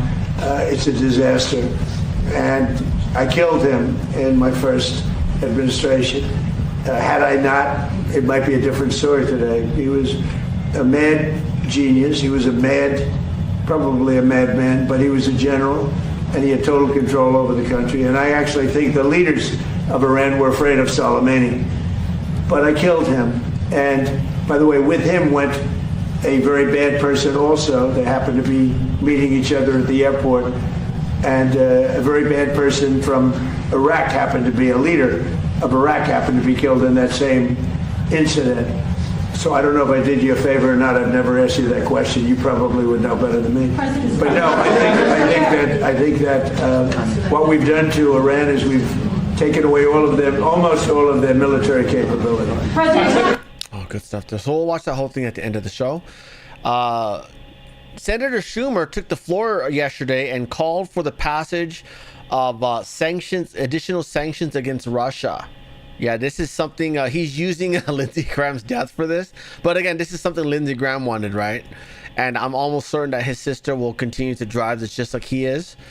And he's urging Senator Thune to bring this to the floor. I got a question. Is Trump said he wasn't going to sign any more bills until the Save America Act is through. Does that mean he's not signing this either? Right? So that's going to be an interesting little standoff there. Next story. Oh, the World Health Organization estimates that the outbreak of the Ebola in the DRC is 2 to 4 times bigger than official toll. Yeah. They have over 600 casualties so far. That's just those who've been reported. Some of them just like some of them just catch Ebola, drop off, and no one even notices, right? Because they didn't like have family or something like that, or you know. So they're saying it's bigger, you know, bigger than expected. And I say, good, let it rip. Yeah. Let's wipe out everything there south of it as well. You know, after we save all the white farmers, right? I'm honestly shocked that there's not that many white farmers trying to make it over. You guys know that? It's like less than 1%. They still have millions of white farmers there. Yeah, we've only taken in like a couple thousand. Yeah, crazy. A lot of them, they just believe the propaganda that, oh, you know, it's just basic crime. They're not just targeting only whites. A lot of them believe that. And it's like, no, you're first. If you have something from them to take, it's you. Oh, and by the way, yesterday, a new person, another U.S. citizen was infected by Ebola recently. They were evacuated to Germany. Yeah, good. Stay over there. Go infect everyone over there. Don't come here. Go cough on everybody over there and make sure it gets spread out very nicely. Go, especially in Frankfurt, okay? Lots of migrants over there. Just go shake hands with everyone. Share a meal with them. Eat with your hands. Feed them with your hands. Things like that. Maybe, I don't know, if they're into it, have some butt sex. Maybe go bang the ghosts that they're into. Spread it all around, you know? Yeah? And then we can fix our migration problem in Germany, you know? And the German problem in Germany. They're a problem too. Fuck Germany. Anyways. Okay, guys, cool. So we have more to watch. We've got, we're going to watch the bilateral meeting first. And then we'll watch the executive order signing with the, because there's a Q&A in both of them. But I want to watch the more recent one first because it just happened. And then we're going to cut off YouTube. We're going to watch today's episode of Asian Women Are Awful. They had a matchmaking event, and it was 1,000 people there, and they were all women. Yeah, that's how awful they are. The guys are just like, yeah, we're not doing it. Same shit there. They're having the same problem we are, except their women are way worse. Way worse. Yeah. And then if we have time, we'll do a Joshua Phillips episode about the U.S. trying to dismantle the International Criminal Court. Yeah. Before we start that, though, I want to let you guys know this is my other channel here, Frank Show Clips. Please give it a follow. Ring the bell for notifications. If you're going to hype a video, please do it on that channel. Big channels like this one, when you hype it only gets like 100 points. Small channels like that gets like 2,000. So please hype videos over there. There's also a shorts channel, Frank's Funny Shorts there. Yeah. So, and the Cash App, buy me a coffee, subscribe to on Patreon, or ways you can support the channel. Or you can be like Sherry and Jay Knight and buy a membership. It's only $3 a month, and you know, it helps keep the channel alive. Over on Rumble, you can buy a membership there as well. It's $5 a month, and you get access to our Rumble Premium Hangouts. You can also buy a membership over on Foxhole, and you get a tag next to your name that says Frank's Hands. Or you can be like Swickly and get the gold or diamond memberships, and this it becomes a photograph of it's a little avatar of a bunch of chickens. Yeah, that's coined by the lovely Kathy, Firefighter Kathy. Thank you very much. Too many isms for the donation. Thank you very much for that. Anyways, let's get going with this watch party.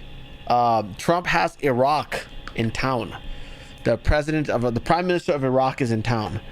And if you can recall, a couple of weeks ago, Iraq's government did they basically they blocked out the green zone, no one in or out, right? Which is basically the government center, the green zone. They blocked it out, and they went and arrested everyone who was chummy with the IRGC.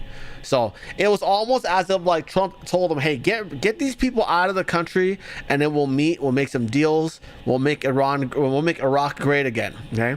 And also, I believe Trump's trying to get Syria and Iraq to do a joint funding for a canal that bypasses the Hormuz Strait. And I don't know if the war gets settled, then all of a sudden the canal's not profitable, right? So they got to think about long-term wise. They'd have to have this war go on forever for that to work out. So I don't know. We'll see how this goes. Anyways, here's the meeting.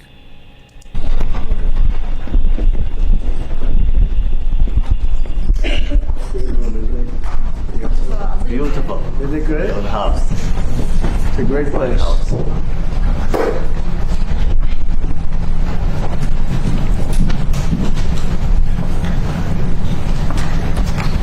Well, thank you very much. We've had already a good meeting. We're going to decide to do a little lunch. It wasn't scheduled, but we are going to do it on the fly because we have a tremendous chemistry together. The Prime Minister of Iraq has been amazing. He won an election that a lot of people didn't anticipate could be won by anybody else other than another person who was not, in my opinion, a good person.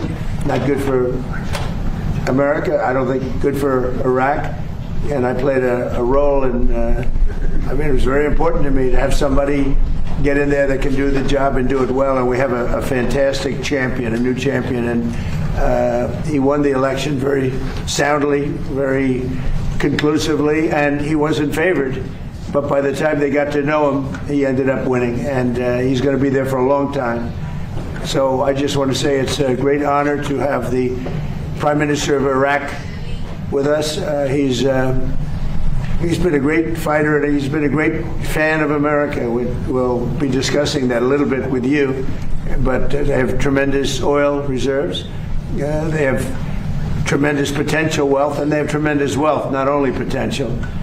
But he's done in a short period of time, he's changed that country so much, especially toward their thinking about the United States. And we have partnerships. Chris was just saying we have tremendous oil partnerships all of a sudden being formed over the last short period of time, and I guess you're going to be announcing them this week or next week, but massive, among the largest.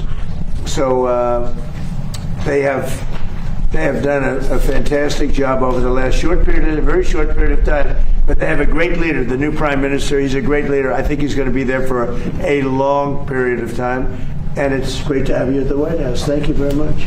Thank you. Thank you very much. And he's a young man. He's young and he's handsome, which I don't like. I'm not happy about that.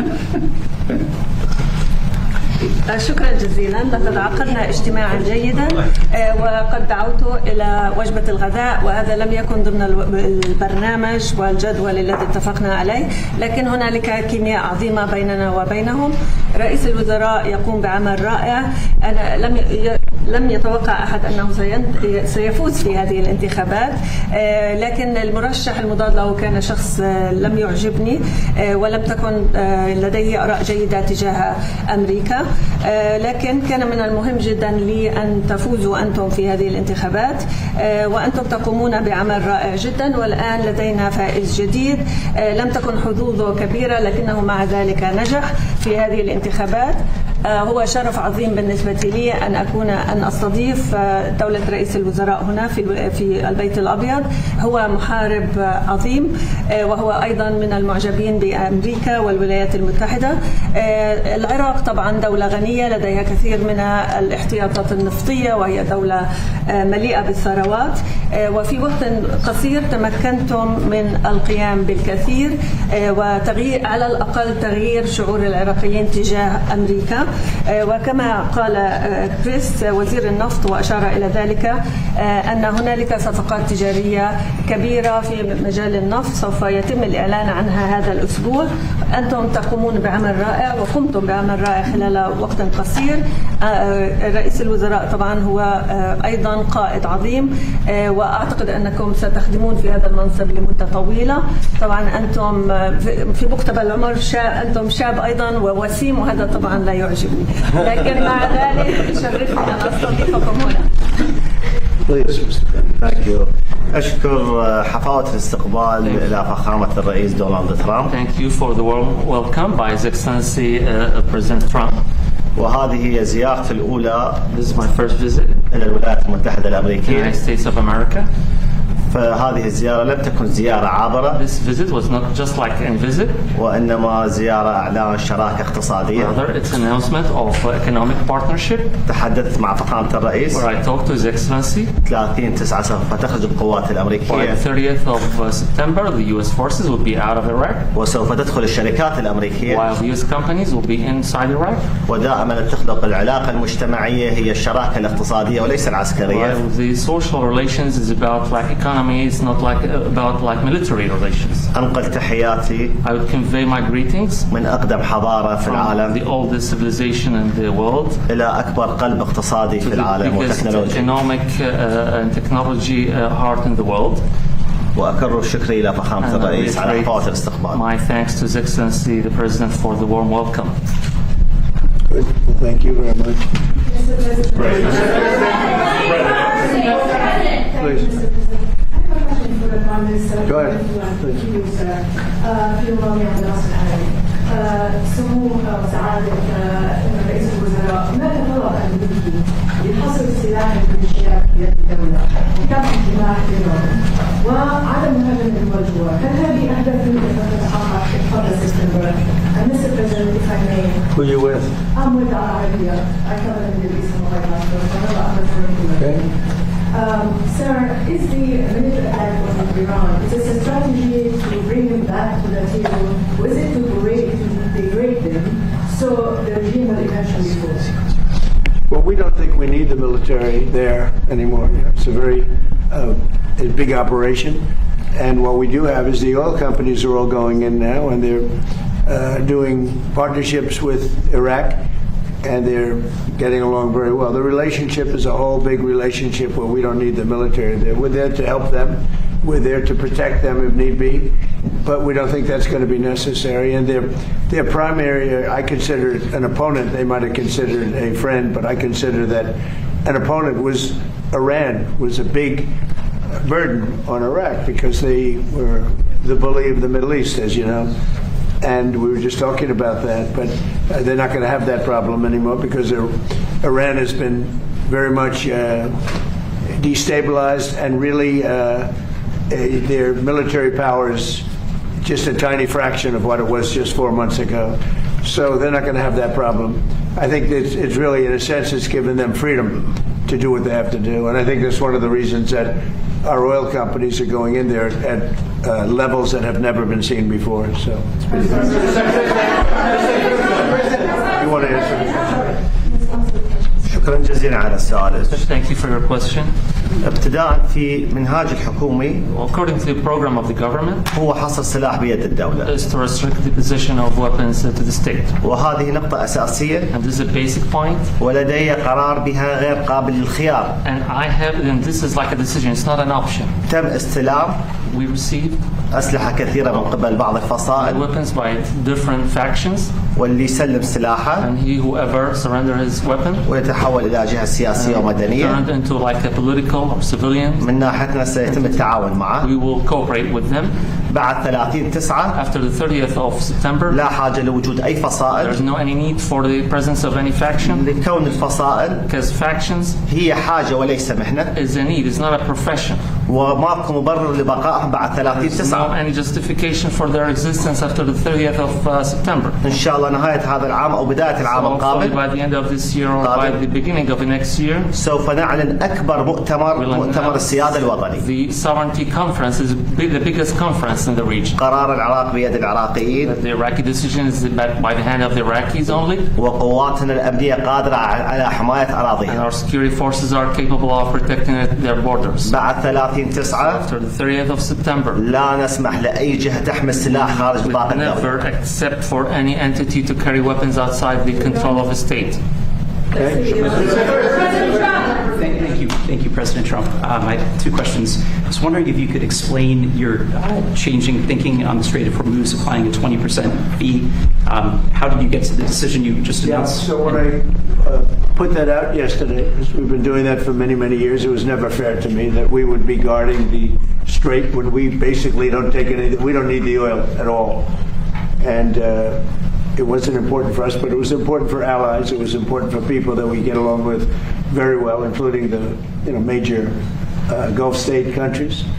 So I put it out yesterday. I thought it was good. I was called by different people, different countries, kings and emirs and all of the people that we all know and we all love. And they've been very strong partners. And they said, we'd love to do it a different way. We'd love to invest in the United States with billions and billions of dollars and continue our record setting, because there's never been a time like this with the United States, with the factories, with the plants, with everything else.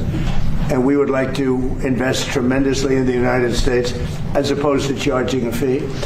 And I like that, actually, because I don't think anybody should be able to charge a fee for the Strait or for any other straight relationship in terms of other sections of the world. I don't think anybody should be really in that position. But we were doing it as a reimbursement. The Gulf states are going to invest a tremendous amount of money into the United States, and that was very satisfactory to me.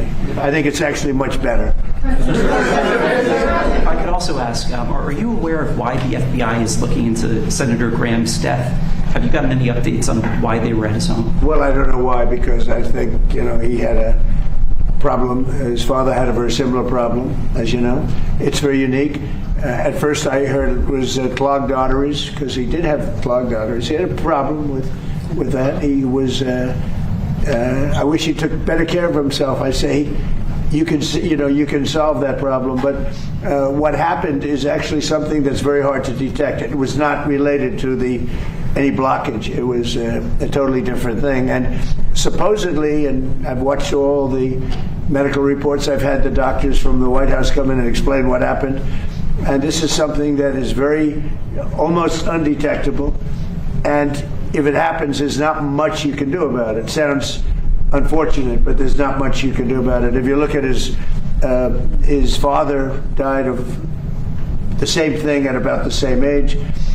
So there was not much. They say it's almost undetectable. You can detect it by if you have a very bad back. That's a sign. It's a bad sign.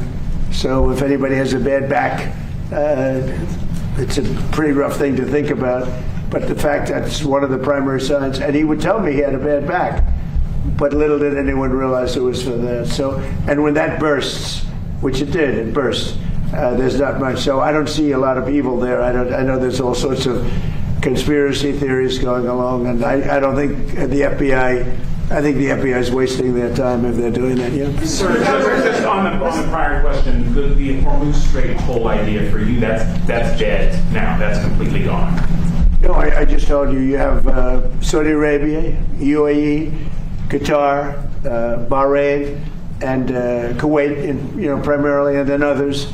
I spoke to all of them, and they would love to invest more money in the United States at record amounts, and that would be very acceptable. And this way, there's no fee. I don't like the concept of a fee, but at the same time, it's not fair that we're protecting this strait for the entire world, for China and everyone. I don't mind protecting it for China. I don't mind protecting it for anybody, but it's unfair that we're not somehow compensated. And we've been doing this for many years. It's bothered me 25 years ago.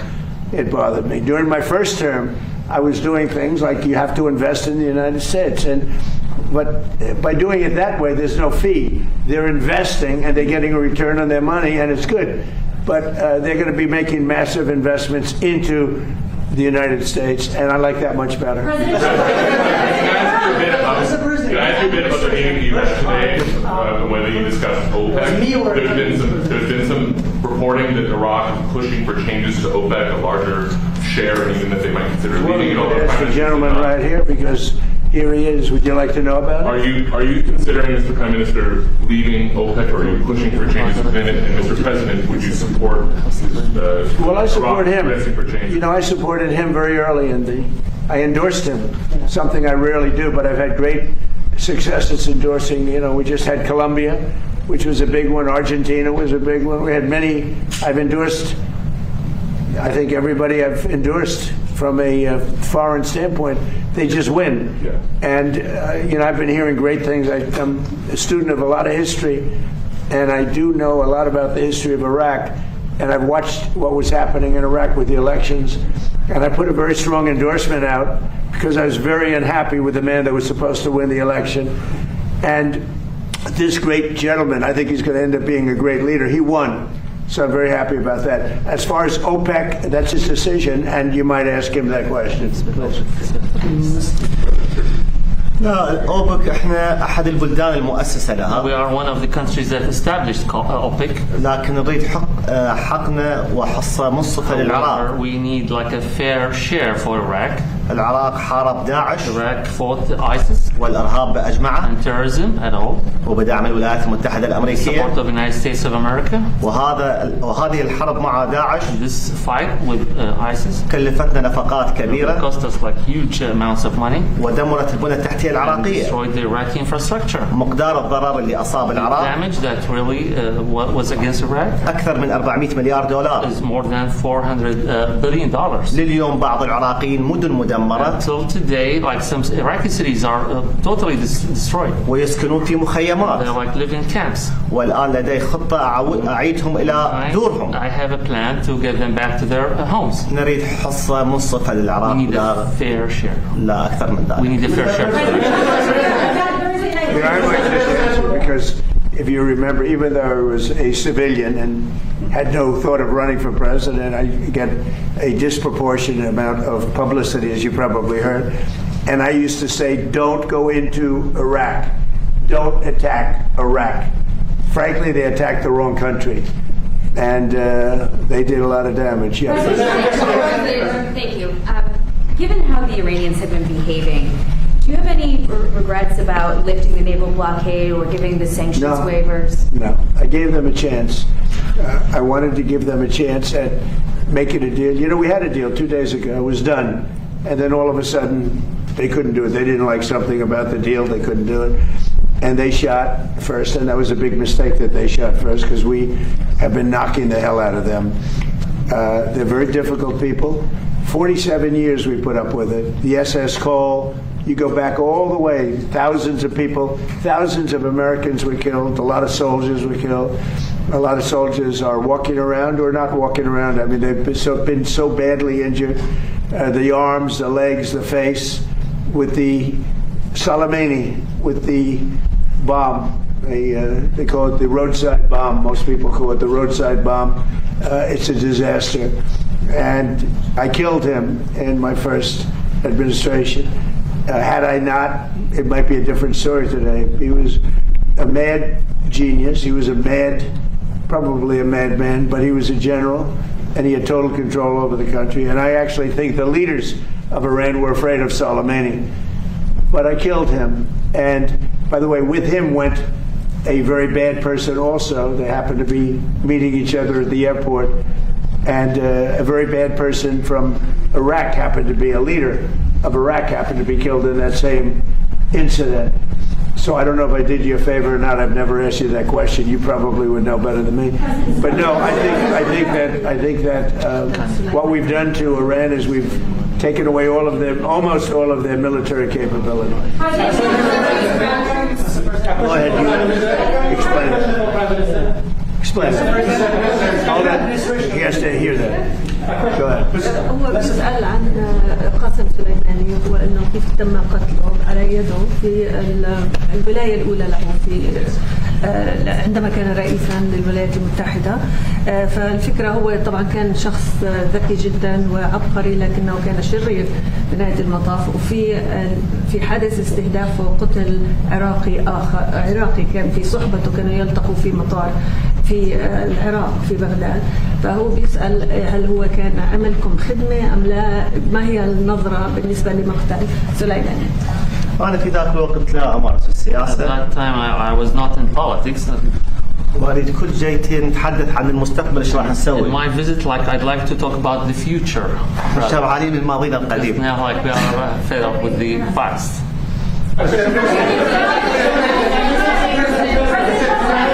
Thank you, Mr. President. Mr. Kurdish, sir. Mr. President, thank you for your time. Last year in May, the Prime Minister of Kurdistan region, Masroor Barzani, signed about $110 billion in energy deals with U.S. companies here in Washington, D.C. Mr. President, if Baghdad and Erbil work together better, that investment could grow. What is your message and advice to the leaders in Baghdad and Erbil to work together? Why I'm asking this question? Because you are our miracle makers, Mr. President. I love this question. It's my favorite question so far, by far. Thank you very much for the question. Look, Baghdad, I think, and I and this country, we're going to make some tremendous music together. We haven't been dealing very much over the last 4 or 5 years with the previous administration. Iraq has tremendous potential because of their oil and because of other things, but because of their oil. And we're going to be doing a lot of deals. We're going to create a lot of jobs for both countries, and we're going to be taking out a lot of oil. A lot of oil is coming out, and the American companies are doing it. Mostly American companies now. They don't want to do business with others. They want to do business with America, and that's good. And that's one of the reasons that I felt so strongly that this was going to be a great prime minister, and I fought for that. How will you describe your relationship with Kurdistan regional government at this time? Because Prime Minister yesterday had a statement and fully support you.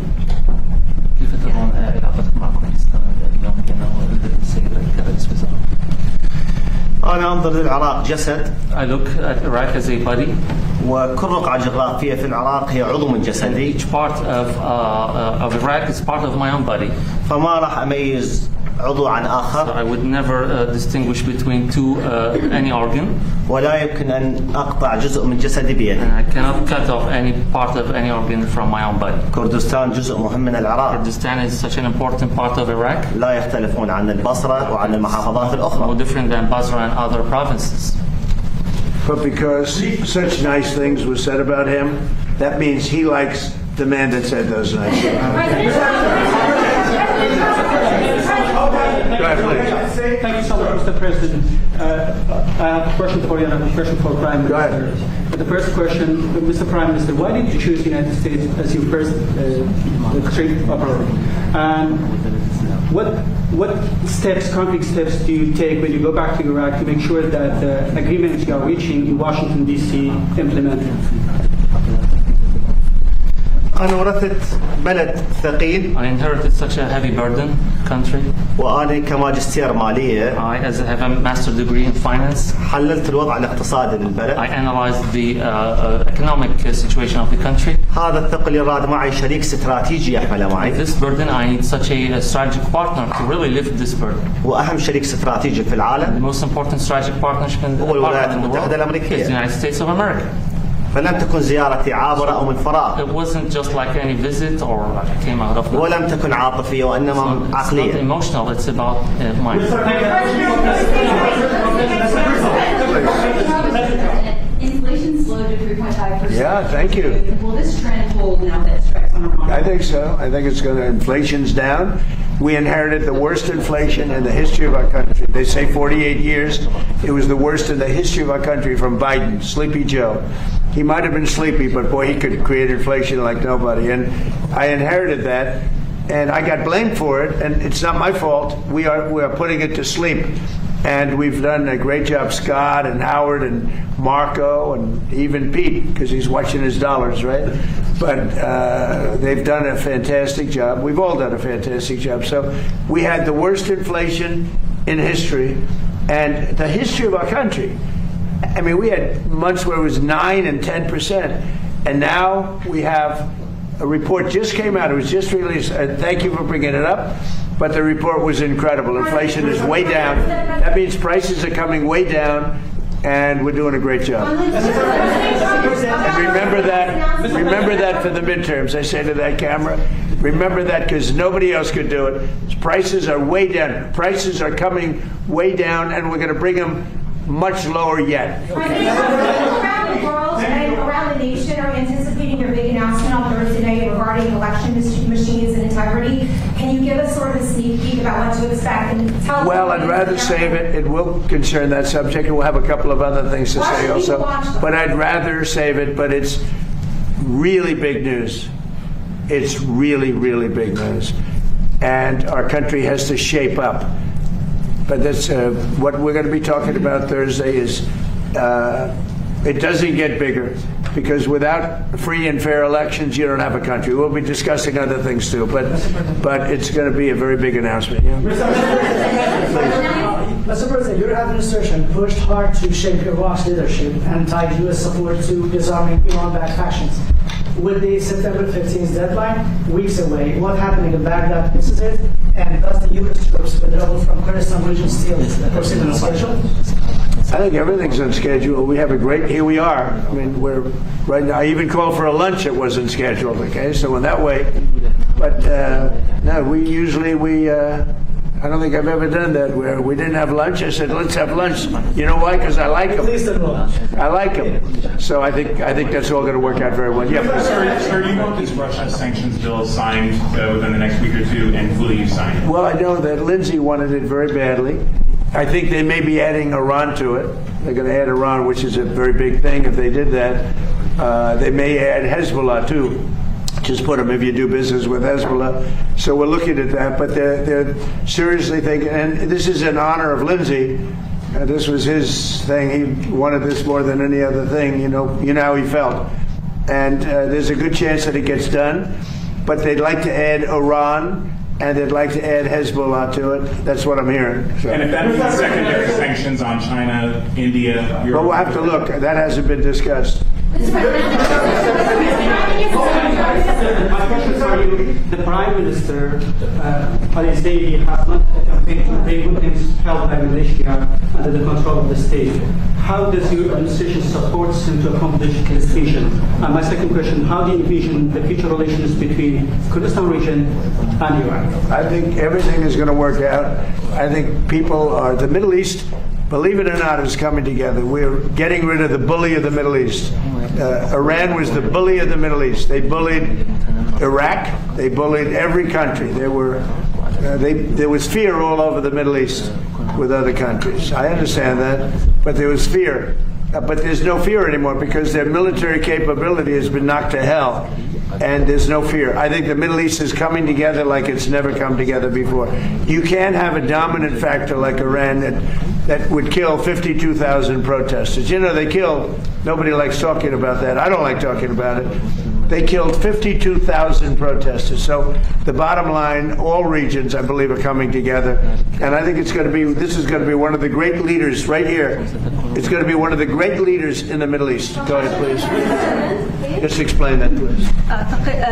أعتقد أنه الآن الشرق الأوسط قد تم ترتيب أوضاعه لأنه إيران ضعفت الآن وهي كانت تتنمر على الجميع، فالآن انتهى هذا الدور ولا يمكن أن نسمح لقوة واحدة أو بلد واحد بأن يهيمن على كامل المنطقة.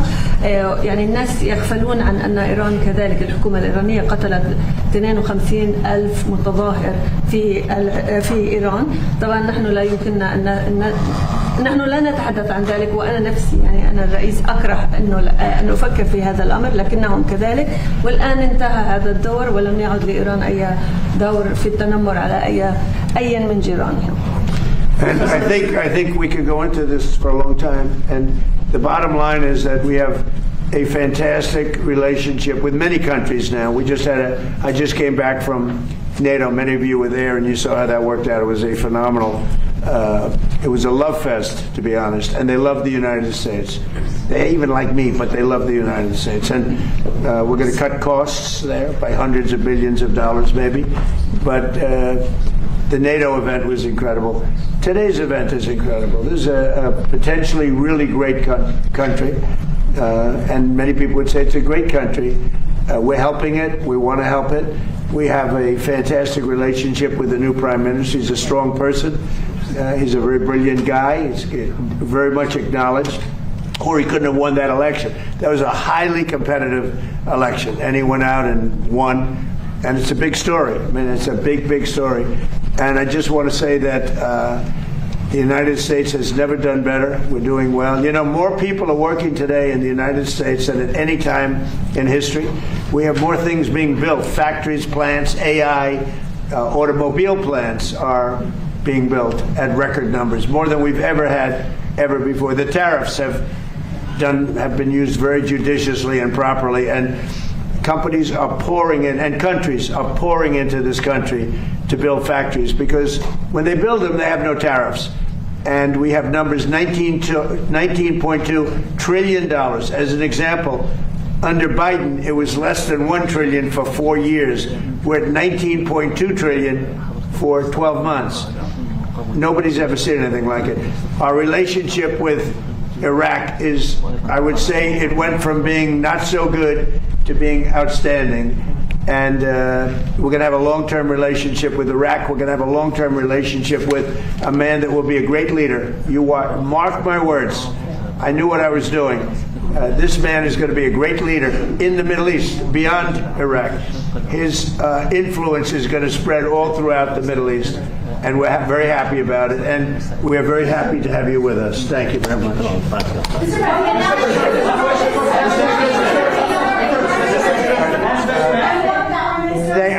I don't think there's anything much else you can ask us. This is a very important meeting. It's something I've never done before. No lunch was scheduled. I said, let's have lunch. I've never done that before. Sometimes we'll have a lunch scheduled, but I've never done this, right, Susie? This is a first. So I have no idea what we're going to be eating, but it'll be fine. But we're doing it because we like the people that we're with. Thank you very much.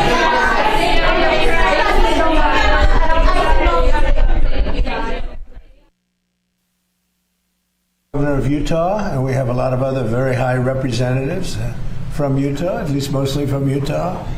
And we're doing something very dramatic and very important for the people of Utah and the people of our country, because many people use it. We're terminating certain monuments. They call it monuments, not the ones we have outside, but these are large, thousands of acres. It's a total of almost 3 million acres. And we're going to be discussing it. But in fact, I think we'll start discussing it right now before I sign. After that, we're going to be signing 2 documents that are close to 1.5 million acres each. And Governor, do you want to say a few words about what we're doing and explain it to the press? Yeah, well, thank you, Mr. President. This is a big day for Utah. The president did something very similar several years ago during his first term. Of course, the monuments were re-expanded under the past administration, and this matters to Utah. We believe that under the Antiquities Act, it's very clear that these monument designations are supposed to be the smallest area possible to protect the antiquities, and these multi-million acre monuments that are bigger than the state of Delaware certainly do not fit that designation. Now, we definitely care about protecting these antiquities, and will continue to do so. The problem is with these giant monument designations, there are no resources that come with those. We have 9 monuments in Utah. 7 of them are around 700 acres to 7,000 acres. That's what this was meant to be, not millions of acres as what happened with Grand Staircase Escalante and Bears Ears. And so we're grateful that the president has made a determination that we need to right-size these monuments. Again, this does not remove the other protections that already exist in those areas, just making the monuments more manageable so that we have the resources necessary to continue to protect these antiquities. I know we have the Deputy Secretary of the Department of Interior here with us. Kay, is there anything you'd like to add? I'll just say the Antiquities Act is 120 years old, but the first monument that was created was only 1,200 acres. So if you think about it, since then, President Clinton, President Obama, and President Biden have increased the acreage in the state of Utah and locked those acres up, over 3 million acres. For nobody to use, right? You can't do anything. You can't go hunting. You can't go fishing. You can't do anything. You can virtually not even walk on it. That's exactly right, sir. So Right. you were remedying that today. I remember. No, I do remember. I have a great memory. And Mr. President, I know Senator And this Lee's is actually better than the first time. We're doing it is better. Yeah, Senator Lee's been very involved, I know, in conversing with you. Good. That's true. Mike, go ahead. Smallest area compatible with the objects to be protected. That's always been the standard under the Antiquities Act. President Biden, President Clinton, and President Obama overlooked that standard. President Trump is fixing it today. Thanks, Mike. You had something to say. I thought that was very important. Celeste. Well, I think it's worth noting for the press in the room that both of these monuments were created over the unanimous opposition of Utah's federal delegation, our governors, county commissioners, the locals who are worried about losing multiple uses on these federal lands.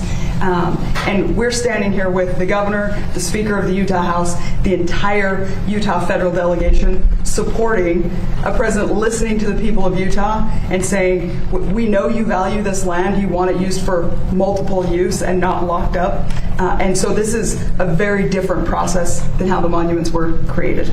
Well, they took the land away from the people, quite honestly. It was ridiculous. And I remember Orrin Hatch, before he passed away, he was a great guy, he was a friend of mine, and he felt so strongly about this. And we signed, and then they terminated it after they got in office, which was crazy. And we're putting it back, but we're actually giving more than we did the first time back to the people of Utah. Please, go ahead. Couldn't say it better than Representative. May I point something Yes, out? I think people don't understand. Utah is over 2/3 owned by the federal government. These counties where these monuments are at are over 90% federal land. When people make decisions about this 2,000 miles away, you can see how that steps on the local people who only control about 5 or 10% of the land with local government. So not only do you have all these dynamics, you have an economy. You can't pave roads, you can't build schools, you can't pay fire people, police department because of this dynamic of 95% federal lands. The other part of that is Utahns will tell you they love these lands. They manage them better than people 2,000 miles away. So if this is about good management, it really should be done in Utah by people who have demonstrated over decades and decades and decades and generations that they're good managers of this land. Great job, well said. Anybody? Huh? You're leaving? I can't believe it. Very, very excited. I can't believe it. You're excited? Where are you going from here? Well, can I say this first of all? We sat down with the previous administration and said, then we'll just work this out, so we don't have to keep going back and forth. Just work with us. Right. And we promised if we didn't, that once we have the power, we're going to make sure that the people's voices are heard. So thank you for helping us keep our promise. Wow. And unfortunately, the last administration did not understand that this would happen one day. So thank you so much. Great honor. Let's sign. This is very nice. I'm very happy about this. And better than the first time.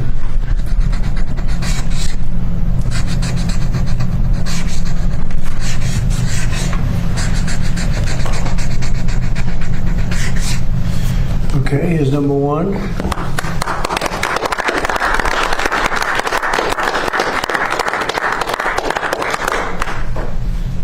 Okay, number two. Here you go.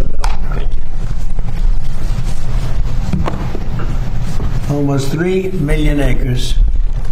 Going to be well taken care of now.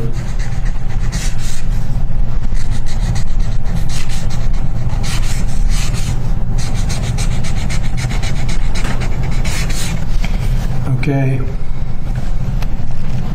Penn, who should I give this to? Maybe the governor's representative, right? And Mike, how about taking one, right? Thank you. So, we've done something that was, I think, very desperately needed. It was very unfair to the people of Utah.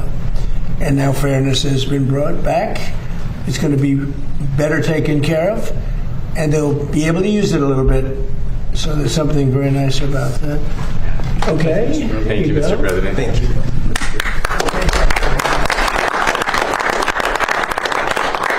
Do you have any questions about this, first of all, most importantly? Anybody want to talk about this? I've got one. Jeff, I've got one on Iran too, but I'll start with this. Just you said that 70% of the land was federal. Was there any other way to turn this around? How is it that I guess my question is how did it get there if it's a state? Go ahead. You want to discuss that, please? The land ownership is what it is, but under the Antiquities Act, 120 years ago, Congress made the decision to give presidents the power to designate by executive proclamation a certain land as monument. It was supposed to be the smallest area compatible with the objects to be protected in connection with that. Now, initially, as the Deputy Secretary of the Interior explained a minute ago, that meant a few hundred, maybe 1,000 or 2 acres at the most. These are 3 million acres. As I explained to President Biden, that's 2 Delawares. It's been abused, and so it was done by executive action. President Trump is right-sizing it to bring it in compliance with what the law says. And Mr. President, just on Iran, you have said now to Congress that we are back at war. How long do you expect this to take, and what's the legal basis? Take what? The war. Well, I think it's going very fast. We've demolished their military. We're hitting them very hard. We had a deal yesterday or the day before yesterday. It was all done. And then they broke up that deal immediately because they found out there was something in the deal they didn't like. And they're wired differently, and we're not going to put up with it. We are just going forward. We're attacking them tonight. We're taking out all of their capability for anything having to do with the Strait, with the Hormuz Strait. And I think in the end, we will end up just controlling the whole thing. And what they're doing is being very foolish, very stupid, and they've treated people horribly. They've killed 52,000 protesters so far that we can determine. It might be more than that, but 52,000 protesters have been killed. And it's really a terrible situation. We'll have it under control very quickly. You mentioned that you're going to, just one quick follow-up. You mentioned, wait. You're going to, just hold on one second. Wait, Jeff. I'm sorry, I was going to ask the follow-up. Be nice, Jeff. Go ahead, please. Thank you, Mr. President. I have to teach him to be nice. Thank you, Mr. President. On your presidency, so a lot of us here actually witnessed a miracle 2 years ago today as we were on the ground covering your rally in Butler, Pennsylvania. Right. You said a lot of times that you believe that God has saved your life. Has there been a moment throughout your presidency so far where you thought this is why God kept you here? Well, we're doing a lot. You know, we have a country that I use the expression "Make America Great Again," and we've done far more than anyone thought possible, including maybe even me. We've done things that are unreal. At $19.2 trillion, the money being invested in our country is more than any country has ever had by many times. We have trillions of dollars coming in because of the tariffs and the proper use of tariffs, because of all of the things. I think because of the election. November 5th was a very important day. When you look at the military, we have the strongest military in the world. We rebuilt it largely during my first term, and we have recruitment now. We're setting records in recruitment. We had, if you go back to the campaign when I used to talk about it, the last administration, they couldn't recruit soldiers. We needed soldiers in every single branch of our military, and that included police and firemen. Nobody wanted to do anything having to do with the uniform in this country because they weren't proud of the country. And now the people are very, very proud to be an American. Our country is doing phenomenally well. We're respected all over the world. If I go, no matter where I go, we just got back from NATO, and I think you saw the response. It was like a very beautiful thing, actually. It was a total response, totally positive response. No matter where we go, we're respected again, maybe respected more than ever before. So I appreciate the question, but that's pretty much it. Mr. President, thank you. Cameron Arkin with Town Hall. I was curious about our reports about Iranian drones in Cuba. There are concerns about that. Where does the relationship of the U.S. stand there? Is military intervention still on the table there? Well, if they do have that, and they might very well have that, we'll take care of it. Marco's just in the other room. And if they do have that, we'll take care of it in short order. We're not going to have a problem. We're not going to allow that to happen. So it could be that they're storing some. We're looking into it now. It could be so, and it maybe isn't. But we'll figure it out fast. And what are you expected to speak about on Thursday evening? I'm going to speak on Thursday. We were thinking one of the nights, but this has been such a busy news day today with all that's happening. A lot of very positive things have happened, including the Indy. We're going to have an Indy race, as you know, in 41 days. And that's going to be incredible. Around the Capitol, around down Pennsylvania Avenue, it's going to be something. They have 250,000 tickets ordered. It'll be like UFC, which set every record in the book for that business, which is the business of fighting. So we have the Indy cars coming, and it's going to be great.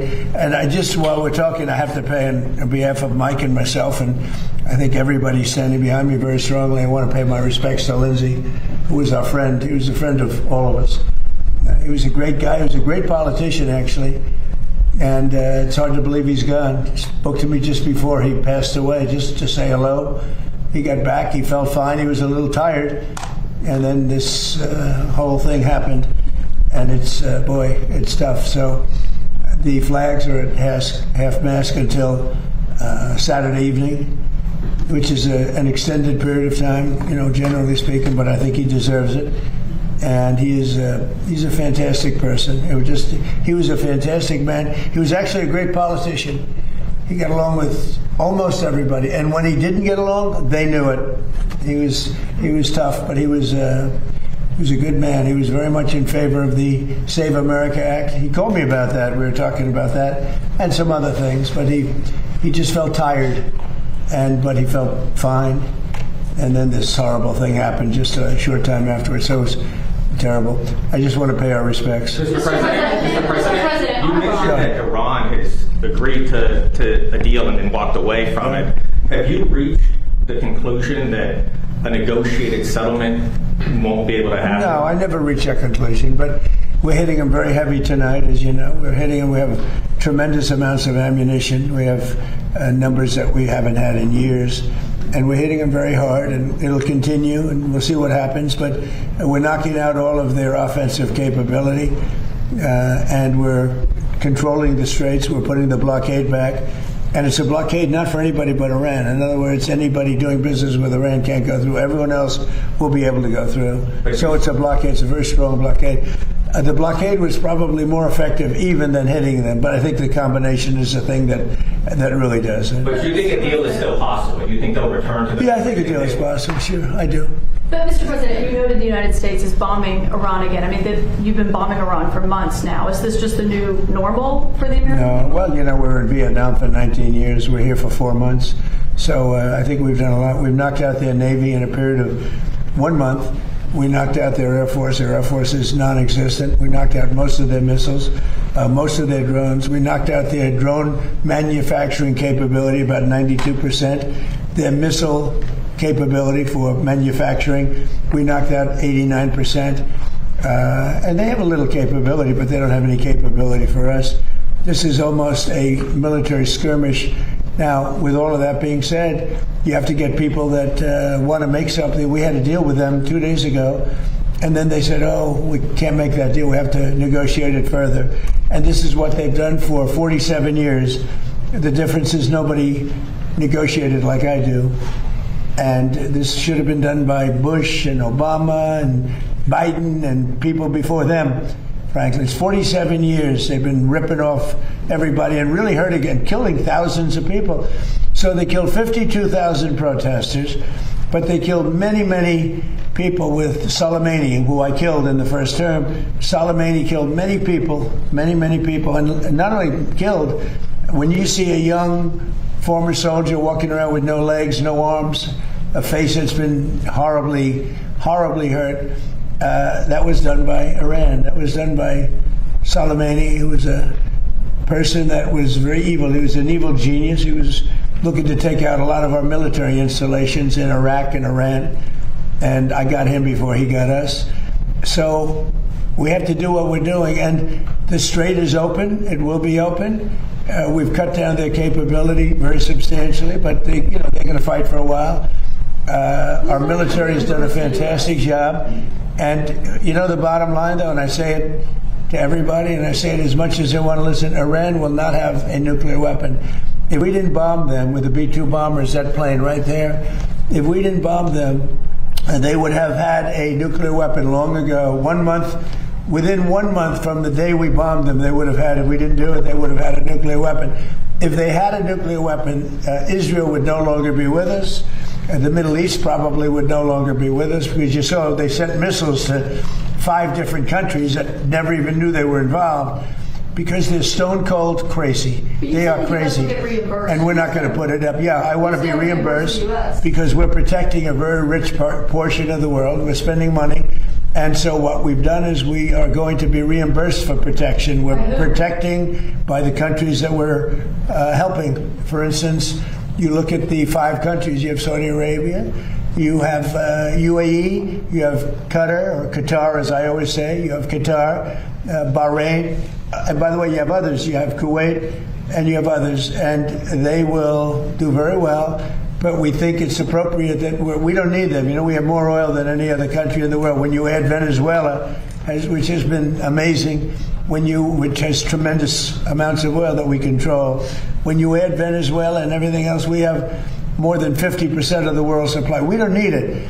but we need it from the standpoint of protecting allies, et cetera, including Israel, including Saudi Arabia, including Qatar, including UAE. We're protecting all of them, and we've done a very effective job. So 4 months ago, these people had military that was very strong, by far the strongest probably in the Middle East. They were called the bully of the Middle East. Now they don't have a Navy. They have 159 ships underwater. They had a total of 159 ships.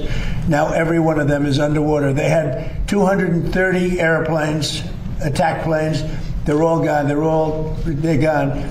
They had tremendous radar. It's all gone. They had tremendous anti-aircraft. It's all gone. Sadly, their leadership is all gone. They had their first-tier leaders are all dead. Their second-tier leaders are all dead. Their third-tier leaders, who we're dealing with, more or less, some of them are already gone. And then you read fake news like your network, CNN, which is fake news. You read them, you have them say, well, actually, aren't they doing quite well? Let me just tell you, they have now inflation of over 300%. 4 months ago, they had inflation of 5%. Now they're at over 300, could be 350%. They made a deal, they broke it, probably 10 times. And they killed a lot of people. They killed our people. But the protesters, what they've done to the protesters, 52,000. Have you ever seen any of the burial lots where they're burying the protesters? They killed 52,000 protesters. And on my watch, they can't do any of that. So we have them in a position that they don't have any military. There's not a thing they can do about it. All they have is fake news, because they have the fake news, would rather see us lose the war than win the war, which is really treasonous, in a certain way. So we're doing another very major attack tonight. They want to make a deal. They came back. We made a deal 2 days ago, and they want to make a deal. They've been negotiating for 47 years, but nobody's ever hit them militarily. We're hitting them very hard. Thank you very much, everybody. Thank you very much. All right, guys, so we're going to head on over to Rumble right now. We still have today's episode of Asian Women Are Awful to watch. That, and then also we're going to be watching a video about Lake Mead drying up. Yeah. So we'll see you guys over there. Have a good day, YouTube. If you don't make it, we'll see you tomorrow. Oh yeah, links in the description for my Rumble channel. You can find it in the description. When you get there, please make an account, give me a follow, and type in the chat, please. It'll help me out a lot. Type in the chat. Thank you.